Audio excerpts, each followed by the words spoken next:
This is Dolynny TV, ladies and gentlemen. Good evening and welcome back to the first post-All-Star live stream here on the channel as we get set for the big old push to the playoffs for the Edmonton Oilers. Jack Michaels, Louis DeBrusk hitting the airwaves here on Sportsnet as we get set for tonight's action between the Detroit Red Wings and the Edmonton Oilers. Of course, the Oilers scratching Jesse Puljujärvi, starting Jack Campbell, and it's going to be a whole big mess this week. Promise you that as we gear towards Sunday and the return of Kailer Yamamoto.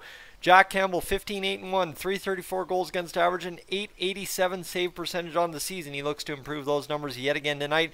Ville Husso, 17-11-5, 3.0 goals against average, 901 save percentage is tonight.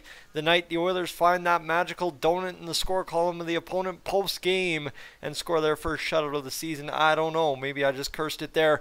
Big Willis Reptar, welcome in as we get set. Connor McDavid at center ice. Friends, we are tight against the clock here, but we made it just in time to get tonight's hockey game up and underway. Dylan Larkin taking center ice, face off against Connor McDavid. The puck is down and the Oilers have won it. They'll fire it down into the offensive zone. No, that one went right up and out of play. So pardon me a second as I got all kinds of turned around there. Let's get the high quality on the stream here and get this going. All right. Here we go. Zach Hyman on the ice now with the Oilers. Out there, of course, he is lining up with Warren Foegele and who else? Looks to be a mishmash line right now for the Oilers as this one goes down below the goal line in their own end. The Oilers able to win the battle there and they'll fire it around the boards and get it up to an open stick on waiting to Connor McDavid, who saw the breakout pass but couldn't get it all the way down the ice and into possession. That there is turned around by Zach Hyman, reversed by Connor McDavid, kept in control by Cody Ceci and fired back towards the Red Wings blue line, and it appears we have an offside at the Wings line. All right, Joel's saying that Vinny is going to get his first NHL goal this night. Well, I wouldn't mind that at all. It is JP and Shore who is scratched. And what else do we got? Anybody else? Yeah, I don't think there's much else there. Reptar, appreciate those kind comments. And we're back to action, so we got to get back to it. Evan Bouchard, Philip Broberg featuring on that third D pair. Of course, Vinny Desharnais, your seventh defenseman, right in front. Great pass by Klim Kostin to Ryan Nugent-Hopkins, and then well, Nuge wins a battle off the boards, and he's going to reverse it back down. That was a rocket of a shot there from Nuge. Had all day to look at it. Just couldn't put it in the back of the net. The Oilers' third line doing exactly what they were doing pre-All-Star break. Getting to work in the offensive zone, turning over pucks and keeping pucks alive. And Klim Kostin plays it on down to Tyson Barrie. He'll head ahead through the neutral zone. Tipped in there all the way down to Ville Husso. And Husso will play it to the near side. The Red Wings work it out of their zone, chip it down back in Oilers' possession where Leon Draisaitl gathers in front of Jack Campbell. He'll defer off to Evan Bouchard, who kicks puck to skate. And there we go off of this one. Back in behind the Red Wings net. Reversed there. Nice play by Leon Draisaitl to interrupt the play by the Red Wings. The shot comes in, tipped in front. And Evander Kane almost had himself a goal. That would have been nice right there. But a chance now for the Oilers to get going again. Play in front, just misses Kane a second time. I believe that's McDavid playing that puck. D to D, Evan Bouchard risks a shot in front. Tipped by Kane again. Just couldn't get it on the net right there. As here we go. This one keeps going in offensive zone possession for the Oilers. They're really turning in a shift here. Evan Bouchard just passes that one out of the zone though. And Evander Kane, tired and in need of a line change, will head off the ice. And here's coming through the neutral zone, forcing it down deep into the Red Wings' end was Leon Draisaitl. He continues his shift, and this one will instead be won by the Red Wings, chipped into the Oilers' end. But Detroit in 2 minutes and 15 seconds or whatever have not played much with the puck, and the Oilers have come out flying here, and you can only hope they get rewarded with it because they need it. Chance to the middle. Oh man, Derek Ryan just missed batting one out of midair from Ryan McLeod. McLeod will pass it down right off the skates of a Red Wing. Vinny Desharnais, big and strong on the stick, wins the battle. McLeod gets it down to Derek Ryan, who just plays it ahead to McLeod again. And McLeod will reverse off the boards, play it into the middle of the ice here. And again, another just loose puck the Oilers find in the offensive zone. McLeod fires the shot. It goes wide of the net, and this one will be fired around the boards again to the near side. Vinny Desharnais wins the race there, and this one again still in possession for the Oilers. Dylan Holloway to his knees, reverses to Derek Ryan, and this is one heck of a shift here from the Oilers in the own zone, as this one's all in the near side. Now to the far side, shot from the wing, and it's a save by Ville Husso on the slot shot there to the offside of the net as it finally found its way to the other side, and Warren Foegele is denied there. My goodness, that was one heck of a shift there from the Oilers. A great tip in front by Evander Kane, and you just got to love what that Oilers crew did right there. And Derek Ryan, some great effort as well, but Warren Foegele walking right down to the face-off dot almost puts that one home. Would have been beautiful if he could have. 15-7-1 on the road this season for the Oilers, 7th in the NHL with a .674 points percentage. So if we played all our games on the road, we'd be winning a heck of a lot more games. All said, all of that, we only have 2 shots on net, and the Detroit Red Wings are yet to test Jack Campbell just over 3.5 minutes into this hockey game. So the Oilers doing things right here early on as they're trying to win this battle off the boards, and they do, as the Oilers will be able to get it up and out into the neutral zone. And coming back the other way, Zach Hyman already pushing heavy into the offensive zone. He'll backhand it off of a Red Wing, and that'll allow Warren Foegele to pick up this puck. Mr. Leon Draisaitl sniffing around for it too.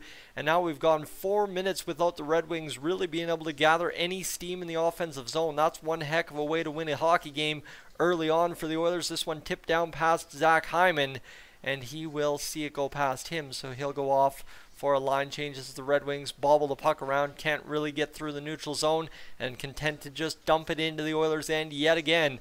2-0 the shots, 0-0 the score. I'll get the scoreboard as soon as I can. We just didn't have time early on here. Trust me, I got it queued up, but here comes Klim Kostin into the offensive zone. He's nailed off onto the boards there on a heavy back check by the Red Wings, and that doesn't allow them to set up zone time as of yet. The Oilers continue to battle. They'll take the offside call, and we will go grab that scoreboard for you right here, right now, as we get things rocking and rolling on the live stream. Welcome in. You've been missing a heck of a hockey game if you've just joined in, or if you just haven't thrown anything in the chat yet. You've been along for the ride here so far. We'll get that going, bing, bang, boom, and we should be good to go as we continue to rock tonight's hockey game here, the Oilers and the Red Wings. Things are rocking along. There we go. Anyway, 8-game point streak for the Oilers, longest since 16-17 at this point, and it's going to be fired in by Tyson Barrie off the face-off win. 15:27 to go. The Oilers again win a puck battle in the zone. They'll chip it around the boards to an open wing where it takes a bounce off of, I don't know if it was the referee or the boards, but it hits something funny, and this one's going to be chipped out to the blue line where Klim Kostin will play it back.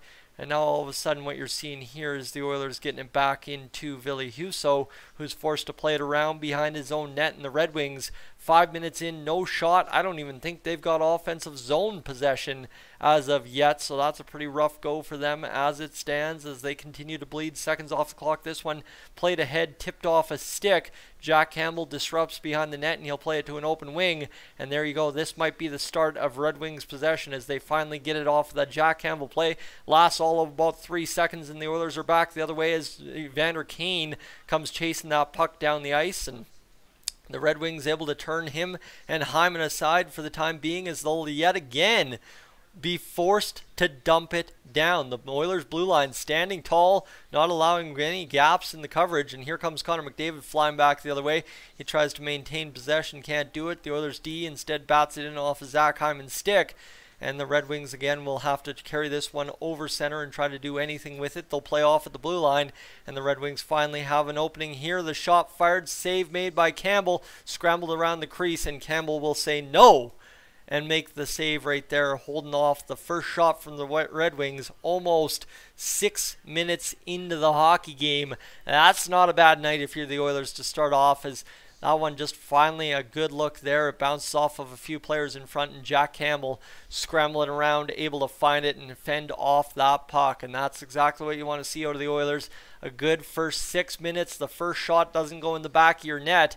And Jack Campbell, who's 6-0-0 and a .235 goals against average in his last 6 starts, starts in lieu of All-Star Stuart Skinner, as this one will be flipped back into the neutral zone where the Oilers continue to see what they can do with it, as this one will be rimmed around the boards, and nothing happening there as it goes back to the far side corner, now near side corner, and this one's going to be picked up by Pia Suter, was going to try and do anything with it for the Red Wings. He can't. The Oilers able to get it out for the time being. They'll go D to D and fire it up the gut and miss the stick of Derek Ryan. So we will have an icing call.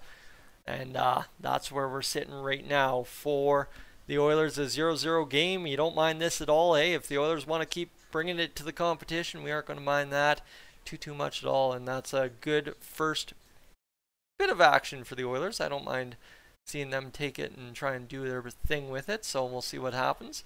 As I did see, it looks like indeed we did have some questions from Reptar on if I was streaming tonight, so I appreciate everybody checking in to see if I was streaming. Yeah, these 5:30 games, kind of difficult to get things going, unfortunately, as the Red Wings play it in behind their own net. As Jeff, hopefully all is well, as here we go. 13:10 to go in this first period. Cody Cece's going to fire it on down deep as Ville Husso out to play the puck. You know, I get invested in the play-by-play quite early on, just trying to get the hype up for what is usually try and coast it home here over the past 3 weeks for the Oilers, but it'd be nice to try and score a goal right about now and make that a little bit more comfortable. The Red Wings, though, busting back the other way. They were able to stick a puck over the stick of Darnell Nurse, and they've kind of turned in an effort here. The shot, nice save by Jack Campbell to fend off a Red Wings attack twice over now on the secondary shot off the rebound, and 12:35 to go, and suddenly the Red Wings have started cooking up the offense here. This one squirts to the middle where Leon Draisaitl's able to come up with the puck. He'll collect, he'll fire the puck all the way to the far side wing, and this one goes all the way down, and it's fought off there by the Red Wings, who will be able to get it going around the other way as this one comes back into the Oilers zone. And this one's going to be turned back by the Red Wings towards the blue line. They'll circle the zone, go to the near side board. Shot comes in from Osterley, the former Oiler, and it fires up and out of play. Let me tell you, I'm very hungry. I didn't get a chance to eat before the stream, but look at this. Great save by Jack Campbell, and then even better save on the secondary opportunity. But friends, we are off and running to our first commercial break here on the stream today. Glad to have you aboard for tonight's live stream. Thanks so much for tuning into Dolynny TV, and we're glad to have you aboard, that's for sure. In case, as Robert's mentioning in the comments, if anyone's wondering, yes, the BioSteel's been had. This one's pretty empty, as you can see, and no, there's a good chance to try the Red Rally Splash. So I actually spread the good word of BioSteel over to a couple of the truck drivers that come into my business every day, and they are hooked. Apparently you can get Red Rally Splash currently from BioSteel at Dollarama for $2 a thing. So hey, if you're looking for an incentive to go try BioSteel, don't mind me, that would be where you would be wanting to try. But let me tell you, this Red Rally Splash, way too strong a flavoring for me with that grapefruit or whatever the heck's in there. That was tart. But hey, we survived, and hopefully the Oilers come up with the results. Still unbeaten in regulation in 2023, drinking BioSteel. So we're looking for another big winning night tonight against the Detroit Red Wings. We'll see if it comes together for the Oilers, but I guess we got a little bit of work to do. Maybe score the first, second, third, fourth, fifth, sixth, seventh, and eighth goal tonight, and like I said, go win a crooked number hockey game with a goose egg in the other column. I don't mind that at all. I might sound a little bit high on myself, but I'm literally just saying, hey, I expect big things from the Oilers tonight. Specsavers, closer look here for Sportsnet as we look to get things really getting going, as Connor McDavid absolutely just feeding pucks here, and it looks like he was getting them from Bo Horvat and Nick Suzuki. Not a couple of bad passers right there, and you look at this, he blows targets apart, no problemo. He was really doing a good job there, and he was racing to get in Snozem Kadri, I believe it was, and he takes his time, and Connor McDavid just barely loses it out, I guess. I don't know. I didn't watch the All-Star game. Hey, I haven't had much all to watch about the All-Star game here the past several years because it's the same lame event every single year. But here's Ryan Nugent-Hopkins chipping it off the boards. Janmark's going to pick it up in a scurry. He almost hits Klim Kostin. Kostin sees a Red Wing blow a tire, but it can't regroup the puck in the offensive zone near quick enough, and here they come back the other way. There's a bunch of Red Wings that wear number 50 or something like that. It's kind of throwing me for a loop. I don't know who all those guys are, but that's part of the rebuild problem, as the Red Wings will play it off, and now they'll go around, cycling around the zone. They've definitely had the better part of the pressure here since the 15-minute mark in this first period, so they look to continue that. Nice cut off there by the Oilers to directed into the corner, allowing Mata to kind of have to play it a different way for the Red Wings, and that will allow Nugent Hopkins now finally to find the puck and force the Red Wings to rim it around the boards. Barrie, seeing footsteps coming down, bearing on him, he's able to play it off to Nugent Hopkins, who goes across to the near side wing, where Brett Kulak will retreat and go around to Barrie. Actually, that's Bouchard coming on the ice. He'll fire it down into the zone. Somehow finds a Red Wing stick. Nice play by the Oilers to keep it onside. Pushing down deep, but the third man high was not around to play that puck. And now Derek Ryan not long enough with the stick to be able to keep that one alive for the Oilers in the offensive zone. They still have it at the blue line, however. Now it comes down low to Derek Ryan and Zach Hyman, who see it come back to the point. And that will be rushed out by the Red Wings, who have a couple men wide now, but a nice play there by the Oilers to tip that one off the stick. Still ends up on a Red Wing stick, and then almost a 1-on-0 to the net for the Red Wings, but a nice play misses wide of the Red Wings stick, and back the other way the Oilers come. They'll fire it in the near side corner, get the bounce, but it's a friendly one for the Red Wings, getting it at Little Caesars Palace, or whatever the heck they call this, Little Caesars Arena here in Detroit. So here's Brett Kulak. He's got the puck. He's going to look behind his own net, look for Jack Campbell to do something, give him a signal, and there will be a little bit of motion a second time for the Oilers, and Vinny Desharnais will start out as they go D to D, and up the ice the pass comes tipped in, and Leon Draisaitl sees it go all the way down to Tyler Bertuzzi, who flips it. The Red Wings go around to Dylan Larkin, who's got a head of steam, but a nice kick save by Jack Campbell. I was getting worried, but Jack Campbell with the big old save gets the job done. And now with 9:39 to go, a chance to the front of the net. The Red Wings score, and that is just one of those pucks that hopped over a stick, and the Red Wings able to get that one going. 1-0 lead. The Oilers have not registered a shot since taking a 3-0 shot lead. And there's that one for the Red Wings. And, well, that breaks the goose egg idea right out of the gate. This one, Cody Ceci and Darnell Nurse on the ice for this one. Yep, as Ceci gets battled off the puck, Nurse just flips it off the glass. The Oilers lose the puck battle ensuing. Nurse pretty much tips it right onto the Red Wings stick, beat back to the net, and Bertuzzi left all alone at the side of the net by Evander Kane.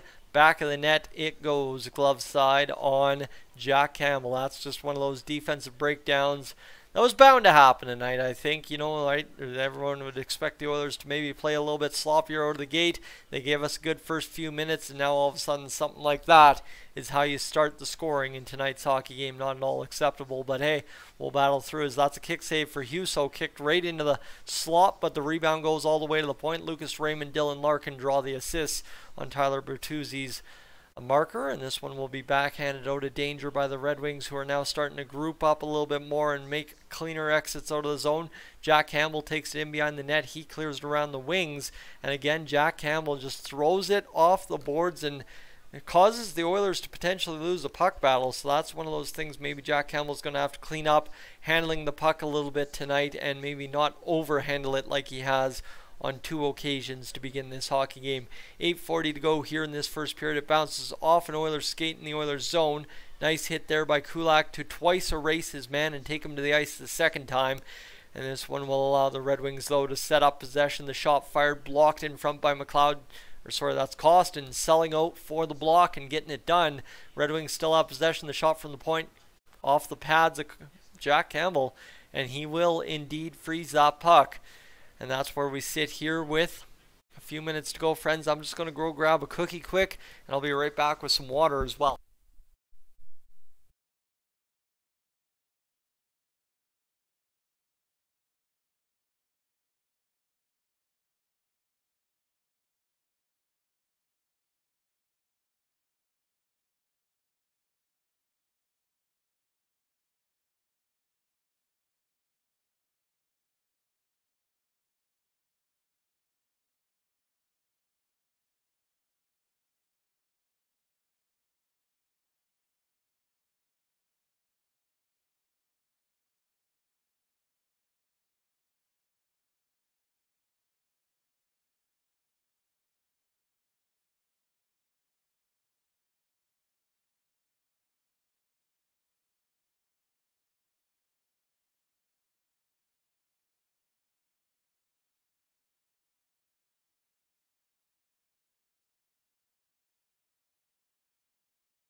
All right, let's get this going, friends. We're back to action here.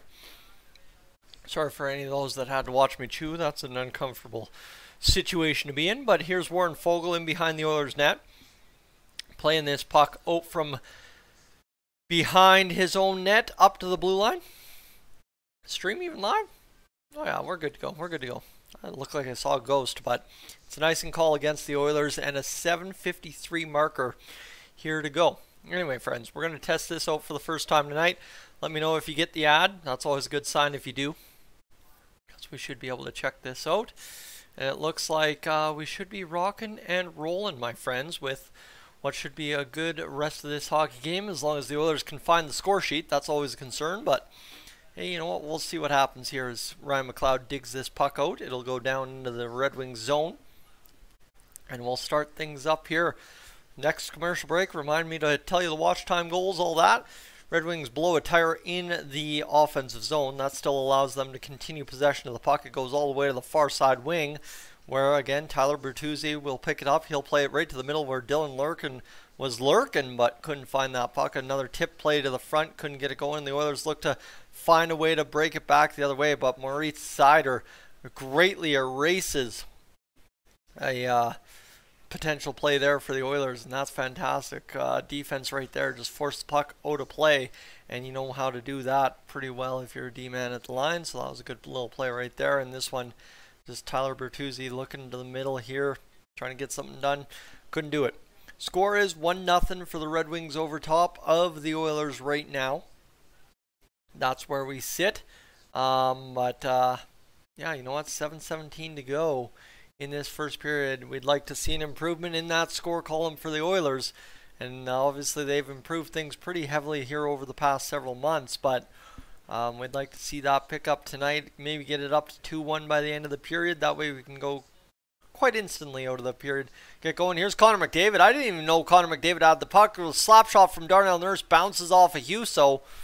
My the goodness, what a rush there by Connor McDavid. And I didn't even see that happening. 93.2 miles an hour from Darnell Nurse. And that one, oh my goodness, the Detroit Red Wings given a gimme in front, and they banged it off the post. And here come the Oilers back the other way. Here's Zach Hyman dragging to the net. He's absolutely torqued into the end boards. No whistle on the play. No arm goes up. Vinny Desharnais, D to D. No referee's arm is up. They showed the back official. And the Red Wings will gather this puck as Hyman is all kinds of turned around. That was a car crash in behind the net. And somehow, some way, the puck stayed out in all of that madness twice over, the McDavid rush and then the Hyman rush. And with 6:11 to go, we've still got a 1-0 lead for the Detroit Red Wings here in the first period. And I just paused my stream. Whoop, that's my bad. And we should be good now as Dylan Holloway will backhand this off the boards. Mr. Evander Kane frees up the puck. And here's Ryan McLeod coming back the other way. He's going to try and leave it. He'll go around to Evan Bouchard, who's going to spin back to Vinny Desharnais. Desharnais at the near side point, tipped in front again. And my goodness, Desharnais getting that puck right on the bead towards the net. You got to love it as the Oilers have really fed's the word, off of Vinny Desharnais' point shots here since he's been up in the NHL. 5:30 to go here in this first period. 7-6 the shots. Suddenly, you know what? This first period looked like it was going to be all Oilers. The Red Wings answer back. This is not a bad situation to be in. 1-0 for the Red Wings, but this game seems like it could end up being an instant classic similar to that Rangers Flames game, in a similar sense to just the scoring back and forth and the way that could pan out here for the Oilers if they can get the next goal. As Klim Kostin, hemmed in his own zone, defers off to Ryan Nugent-Hopkins. He'll go back to the middle, and here come the Oilers streaking through the neutral zone. In on the attack, Kulak the shot, Husso the save, and we'll have a whistle with 4:30 odd and change to go here in this first period. All right, friends, commercial break as we go to commercial break. And let's get to the quick calculations here, and then we'll tell you what's going on in the chat, and we'll get everybody welcomed into the stream, and we'll get everything up and going as it should be. Currently, friends, if you didn't get that ad and you're listening to me right now, we're at 7.9 hours on the stream. That might sound great, but I will tell you, those 12-minute videos I posted back-to-back days here on Dolynny TV have been absolutely life-changing in terms of things, simply because you look at how the watch time's looking here on the channel this week, and this is fantastic. This is a metric that shows me that you guys are treating me way better than I think I'm treating you. Combined giving me yesterday 270 hours of your attention here on the channel. That is fantastic, and we're talking about 7.9 so far here on the live stream, so that's pretty unreal. Let's get to that, and then we'll get to your comment, Harley. But right to the top here, we did earlier welcome on Big Willis and Reptar Hunter. Joel, welcome in as well. I think I read your comment. Great to see you in the chat, Epiphany.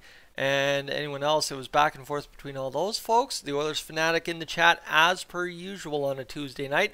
We'll see here if in the second intermission I can maybe borrow his time and talents for an intermission report and maybe not put him on mute like last time out.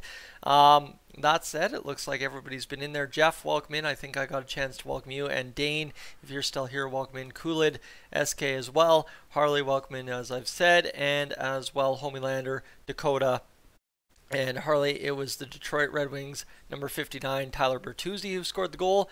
And Everett, welcome in as well. And Connor, thank you so much. Like I'm saying, right, is I'm talking about your time and effort, but as well, throwing down the dollar bills on the table as well. Thank you so much for that, Connor. And unfortunately, that's the worst part. I wish every donation at least popped up at the top so as everybody could see it for even if it's a minute or so, but unfortunately it doesn't go up there. But thank you again, and that's what I'm saying, right, is now money's on the table, and we might have some incentive to go commercial-free here the rest of the way home if it ends up panning out that way, like a couple of live streams away. Anyway, let's get this going as the Detroit Red Wings win the face-off in their own zone. This one's going to go back into the Oilers' end, where the Oilers are just going to play it back the other way. This one goes all the way to the, well, Detroit Red Wings face-off dots in their zone. Couldn't get it going, and this one's going to be flipped back the other way. And the Oilers still don't know where this puck is, nor do the Red Wings for a brief second, and they go D to D to get out of the zone. Up the gut, almost picked off, and here we go back the other way. And finally they get it going, and this one will be chipped back behind the net. There's Tyler Bertuzzi, the goal scorer, again looking dangerous so far tonight. He's had a couple of grade A chances, and Jack Campbell got the better of him early, but he got better in that middle section of the period where he did score. And Connor, thank you for the kind words. The Oilers have taken a penalty here. 4 minutes to go in this first period, and this one, like I said, it was a good start for the Oilers. 6 minutes in, the Red Wings didn't have a shot. They were playing fast, they were playing a little bit loose, and they were really turning in great effort. And then all of a sudden the wheels have kind of fallen off the bus here, and down 1-0, and now taking a penalty here late in this first period. Obviously plenty of time for things to change, and we know as Oilers fans with this team you can change things quite drastically. But yeah, they whistle Kulak for that play there on Tyler Bertuzzi, the hold, I guess you could say. I don't know what, a hook. There could have been a lot of things called in today's NHL on that tangle up with Tyler Bertuzzi, and they just kind of whistle him down for more or less just not giving up on him. And I mean, at least Brett Kulak got his money's worth as the Red Wings get to the power play here, and this one will go back around to the far side, back to the high point. Now the shot saved by Campbell, scrambled up, and it comes out from underneath the glove. Cody Ceci under duress in the corner has to try and get it back to the point. They do, but the Red Wings continue possession here. And this one will go far side, near side, right to the middle. I don't know. It's bouncing around, and well, the Oilers able to flip it down the ice and clear it with 30 seconds done on this penalty kill so far. Tough Cuff, welcome in as well. So we're rocking and rolling here. The Red Wings, I don't know why I wanted to say Leafs. Maybe that's the Chikrin focus, but the Red Wings power play 1 for 10 here in the past 4 games, and the Oilers will see this puck bounce up off the glass and out of play. 45 seconds killed in the penalty to Brett Kulak. And this one was a really good look here, as that one just a one-timer there for David Perron, the former Oiler as well, who couldn't wire it home. But you just look at how that one bounced off the skate. Okay, so it was the skate of somebody in front that knocked it loose. And the Oilers penalty kill 8 for 9. Here's the shot off the post again. That was a dead ringer for the Detroit Red Wings. But Jack Campbell able to survive another minute without giving up goal. And 1:04 to go here on the power play. The Oilers getting run around a little bit. But now a chance back the other way for Evander Kane. 2-on-1 with Connor McDavid. Kane shoots, saved by Husso. Kane's down in behind the net.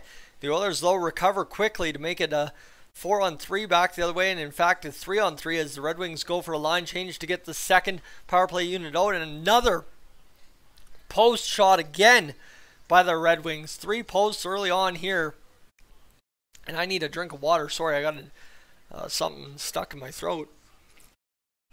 But it's Jack Campbell making the save finally as that puck was again directed to the net. But wow, that was about as an Oilers sequence as you could possibly get right there.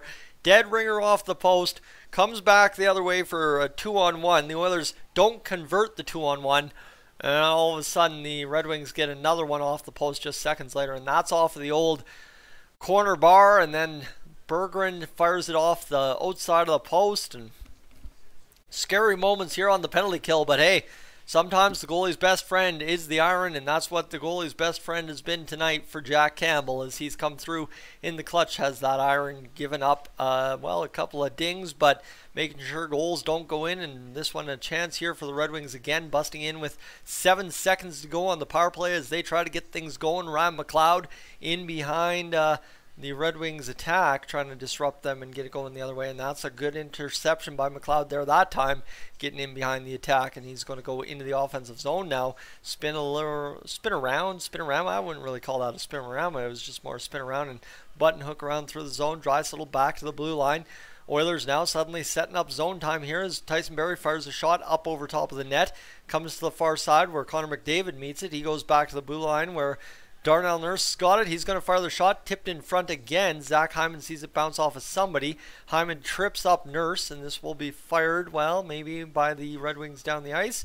It is all the way down to Tyson Barrie, who heads it up again to Leon Draisaitl. Draisaitl leaves it there for McDavid, and the Oilers somehow, someway are offside. Sean Horkoff will join Gene Principe in the intermission here tonight, in the first period anyway, as this will be played ahead by the Oilers captain Connor McDavid, turned back by the Red Wings, and suddenly we've got a minute to play quickly here in this first period of play. Don't mind me at all. Hey, we're taking it all right tonight.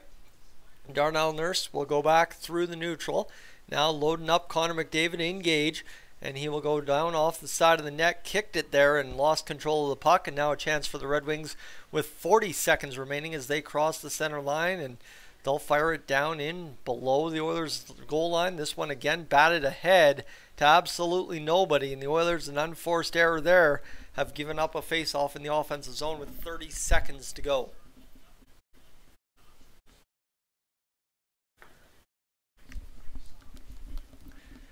All right, 30.3 seconds to go here in the first period of play. And a 1-0 lead for the Red Wings, who are up 10-8 in the shot department. Chance now for the Red Wings to get zone possession if they so choose off this face-off. The Oilers, though, scramble it up to the sideboards. That one will be chipped down again, and that'll be another icing call as the Oilers bleed off 6 seconds off the clock. And hey, you know what? We'll take that all day. We won't mind that at all, as you know what? Worse things can come of a defensive zone face-off that you immediately fire down for another icing that has a few seconds tick off like that. That's a few seconds of rest, takes a few seconds to rewind the face-off. And now the Oilers, if they can get something going, could set up one more last rush down the ice. A couple of antsy players on the ice here for both sides trying to get to this face-off puck, and the referee just absolutely juggling up that puck, trying to drop it. And now a chance for the Red Wings on possession to set up one last attack to go up 2-0 here in this first period, as it'll go down below to Devin Bouchard, who plays it back around to Connor McDavid, pokes it ahead to Clean Costin. Costin onto the stick of Bouchard, who will carry ahead with 5 seconds, 10 seconds, 6 seconds, some kind of seconds as he shoots it up and over top of the net, however.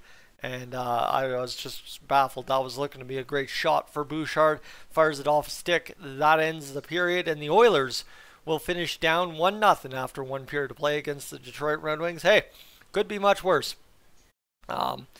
Yeah, you know what? Honestly, the Oilers treading water in that first period, but you know what? Against the Red Wings, when you come out and start out as hot as the Oilers did in that first 6 minutes, and then you give up a goal right out of the gate there in the first 10, and then you don't really come back with much of an effort the rest of the way home, results are usually much worse for this Oilers team, and to be down 1-0 after one, I think that'll take it for a victory.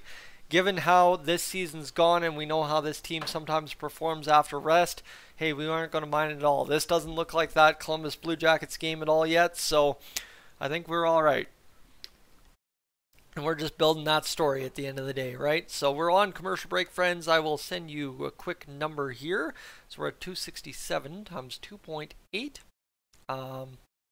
747 divided by 60. We're at 12.5 hours on the stream so far. So we're a quarter of the way to that 50 mark right now. And we're sitting here right now. Tough Cuff, welcome into the stream. Sorry, I don't think I ever got a chance to mention that because we kept going the rest of the way home. And yeah, we're sitting here not doing too bad right now as things sit. A 1-0 lead for Detroit. Let's recap that quickly before I distract myself like normal. And then we can get into the day's affairs in a matter of moments. It was Tyler Bertuzzi, his second goal of the season from Lucas Raymond and Dylan Larkin. And that was a big, obviously, if it's only Tyler Bertuzzi's second goal, a big one for him. Larkin and Raymond, their 29th and 18th assists respectively. The hits, 9-8 for the Oilers, 10-8 the shots for the Red Wings, 10-8 the faceoffs for the Oilers. The Oilers took 2 minutes penalties, while that means Red Wings are 0 for 1 on the penalty or power play. Giveaways 2-1 for the Red Wings, takeaways 0-0. That's to be updated here in a matter of moments. Block shots were pretty integral for both teams. Klim Kostin had a big one, and I think too you got to see that last second rush there that the Red Wings were able to block off was pretty important as well. But when you look at it here and break it all down for the Oilers, you look at it right. Tyson Barrie 7 minutes on the ice tonight. Leon Draisaitl 6:14. Vinny Desharnais 4:47. Philip Broberg played 4:01. Anyone else notable there? Dylan Holloway played 4:27. Oh, excuse that. That's the still. Matthias Janmark 4:29. Klim Kostin 4:25. Ryan McLeod 4:40. Everybody was above the 4-minute mark. So everybody was engaged, involved in that first period. Even Derek Ryan at 4:02. Connor McDavid up there at 7:45. So he played the most out of anyone in that first period. And it appears Brett Kulak actually had quite a few substantial minutes in that period, playing 7:20 when even Darnell Nurse only had 6:16. So looks like one of those games where the Oilers might offset Darnell Nurse a little bit more heavily with Brett Kulak this evening. So we'll see what ends up coming from that, friends. But that's where we sit after one period of play. Not too much, but as we get to this intermission report, if you haven't already had a chance, consider hitting that subscribe button here on the channel. I'd love if you could do that. I mean, we are coming up hot now on that big old marker of 10,500. That's the new math, right? We were pushing for 400 the other day. Now we're almost to 500 at 10,450 as we were entering tonight's stream. So we're coming in quick to that 500 mark, and I'd love if you'd be so kind to join me if you've been sitting here kind of getting the way of the land here on Dolynny TV throughout this first period of action. And just to give you an updated number, we're at 10,446. So we're about 54 away from that 10.5 number, but we should be able to get there by the end of the weekend, I'd figure, and we should be well on our way to hitting 10,750 by the end of the month, which would be another nice little milestone, that's for sure, after starting the month the way I did. Anyway, friends, that's that pitch, and what else do we got going on here? Well, we could tell you that if you're just joining the stream and haven't had a chance yet, make sure to hit that like button here on the stream as well. We're up to 13 likes, but I see about 30 of us hanging out here currently, so that's another thing we could do to get this going tonight. And, oh, there we go. The old Heroic Inspirations card. That is a card that is destined for Bakersfield, California at some point this week in return for, of course, that package that we would have seen in that short. That's that card, along with some other great items, are headed down to Baco for a great teammate, I guess you could say, here on Dolynny TV, as it's quite something to have that connection down there in Bakersfield to get what we get, right? I'm rocking the old Bakersfield Condors hat here on the desk and everything as such, as we still haven't fully found everywhere that box needs to go. But yes, the Oilers advertising right now the card and the 50-50 in honor of the Ben Stelter, or Stelter, I always butcher that, Ben Stelter Fund. And yeah, it's going to be a special moment here on the stream for the next few nights, seeing the Oilers honor our late young hero Ben Stelter, who, I mean, still to this point, anyone that comes after him is always going to be keeping him in mind, and that's it's absolutely fantastic to see, and I know we all miss him very much. All right, Jeremy. Good evening, good afternoon from Alberta this evening, and yeah, no, it's sorry. I just should shut up and try and handle my emotions here for a minute. As we're almost a year, well, pretty much a year removed from young Ben coming onto the ice with the Oilers and getting things going here for us in that magical playoff run, and yeah, it still gets me, but it's one of those things for sure that I think a lot of us who needed the Oilers to do something special last year are going to remember pretty heavily for the next while, as that run was pretty special for us Oilers fans, but I think what it meant to Ben and what it meant to us as a community because of Ben was pretty impactful for sure. And hey, you know what? I'm glad we still get to sit here and watch those memories that we got to make with Mom. You know what? We might have mostly watched it on TV for the large part of us watching tonight, but hey, you know what? It was pretty memorable, and I think, to be honest with you, if there's anything that I remember from last year, it's been swept up in that. I can tell you my story last year. You know, I took a year off from covering the Oilers on YouTube, and well, you know what? That's right there. You want a galvanizing point? How I came back. I think a large credit would that be owed to young Ben and everything that transpired last year. That's for sure. But yeah, that was probably my most special part of last year. That's for sure, friends. And that's great to see the Oilers still continuing on and continue to do the 50-50s in honor of Ben Stelter, and of course raise funds for the Ben Stelter Fund, so as hopefully more kids facing Ben's outcomes don't have to face those outcomes in the long run, and hopefully we can make a difference for sure. Alright, anyway, we're sitting here rocking and rolling this evening, friends. It is the first period intermission here on the channel. Sorry for that. I did not expect to get that emotional on a live stream tonight, but that's one thing I've learned. You don't have to hide who you are on the live streams. You just play it as raw as it has to be, and that was pretty raw.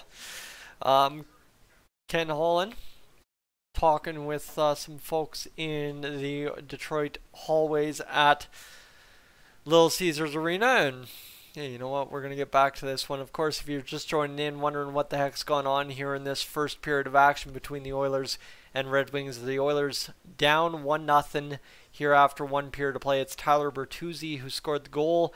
As promised, I've got updated stats here for anyone interested. The giveaways 2-1 for the Red Wings remains, so nothing has actually updated on the Sportsnet Live tracker.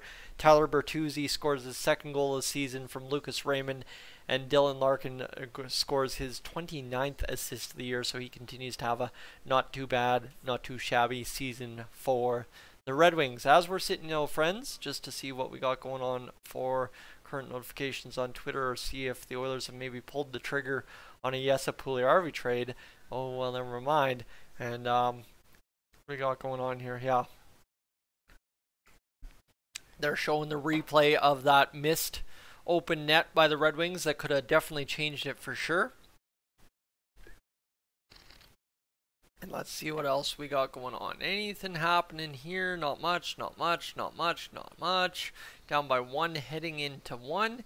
And, ooh, Ben Scrivens does not look impressed on the Oilers Plus stream tonight. And it looks like that is where we're sitting here after one period of play.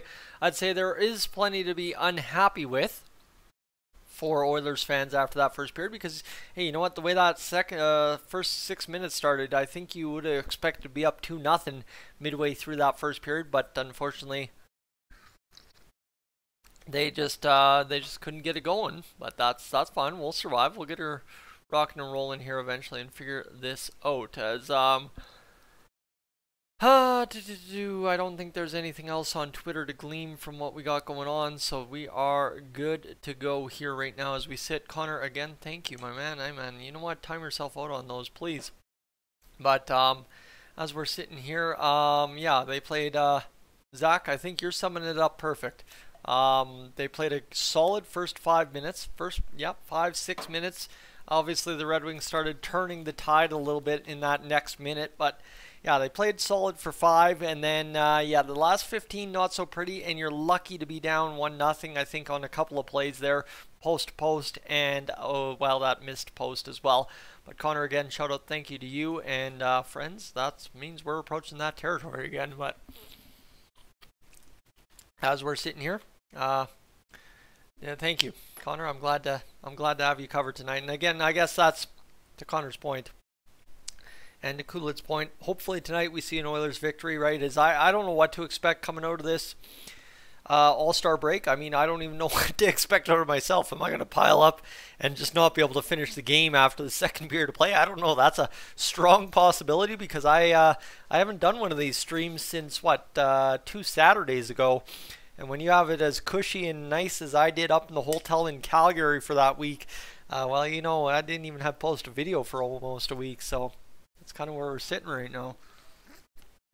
It could be interesting to see what comes from tonight's hockey game on Dolynny TV, but I'm glad to have you all along for sure. And that's the thing too, Zach and Connor and everybody else, and I think Jeff as well. This has become a little bit of a tradition here on Dolynny TV, as I've kind of got the work crew covered, and I appreciate that. I really love that we've kind of honed in on a niche here on the channel as to why people have to watch this stream, right? I wondered, I always ran into questions over the years. They're talking to Sean Horkoff right now, by the way, but I always ran into questions over the past few years, right? Why do you cover Oilers games with your face on a screen and talk about the game for 3 hours? Who's going to watch that? Who needs to watch that?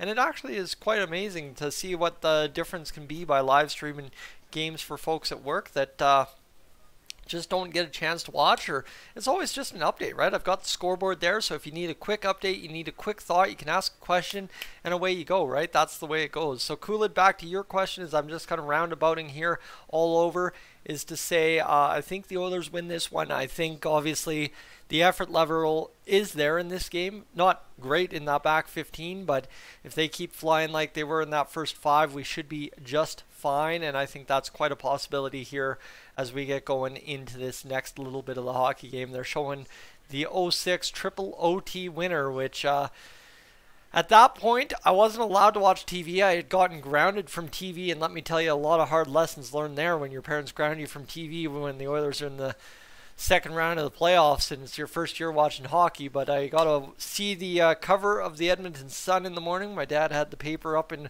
our counting room at the hotel, and I got to watch the Oilers win the game on a photo still in a newspaper. That's how I knew the Oilers won in triple overtime, and that was the best part way back when innocence was still a thing. Anyway, let's see what we got going on. I think Woodshed, you're worried about Darnell Nurse. I think there's a ton of people with you worried about Darnell Nurse down the stretch, but I think that's where a guy like Jacob Chychrun or anybody else you add to the defense is potentially a big piece in parlaying that into some different results. And we're sitting here, Zach. It scares me as well when we go that long without playing any games. Trust me, this week past one of those challenges of I had a tough week, so it took a little bit there to get back into the rhythm on Saturday. We did it, and now we're back flying, and right now at 10:49. We don't mind seeing that at all. And of course, yesterday, not a bad day at all yesterday either, like I said, mentioning the watch time, but today trying to chart back up in that direction this evening.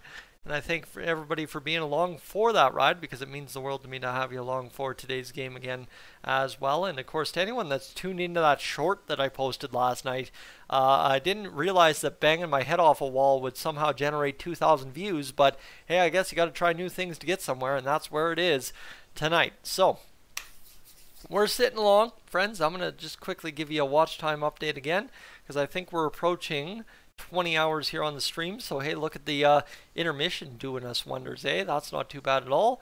And 392 times 3 is going to give us that. Divided by 60 is going to give us 19.6. There it is. And Zach, here we go. Friends, to anybody watching right now that's like, man, I'm sick of listening to trade rumors from insiders, from YouTubers, from Twitter handles.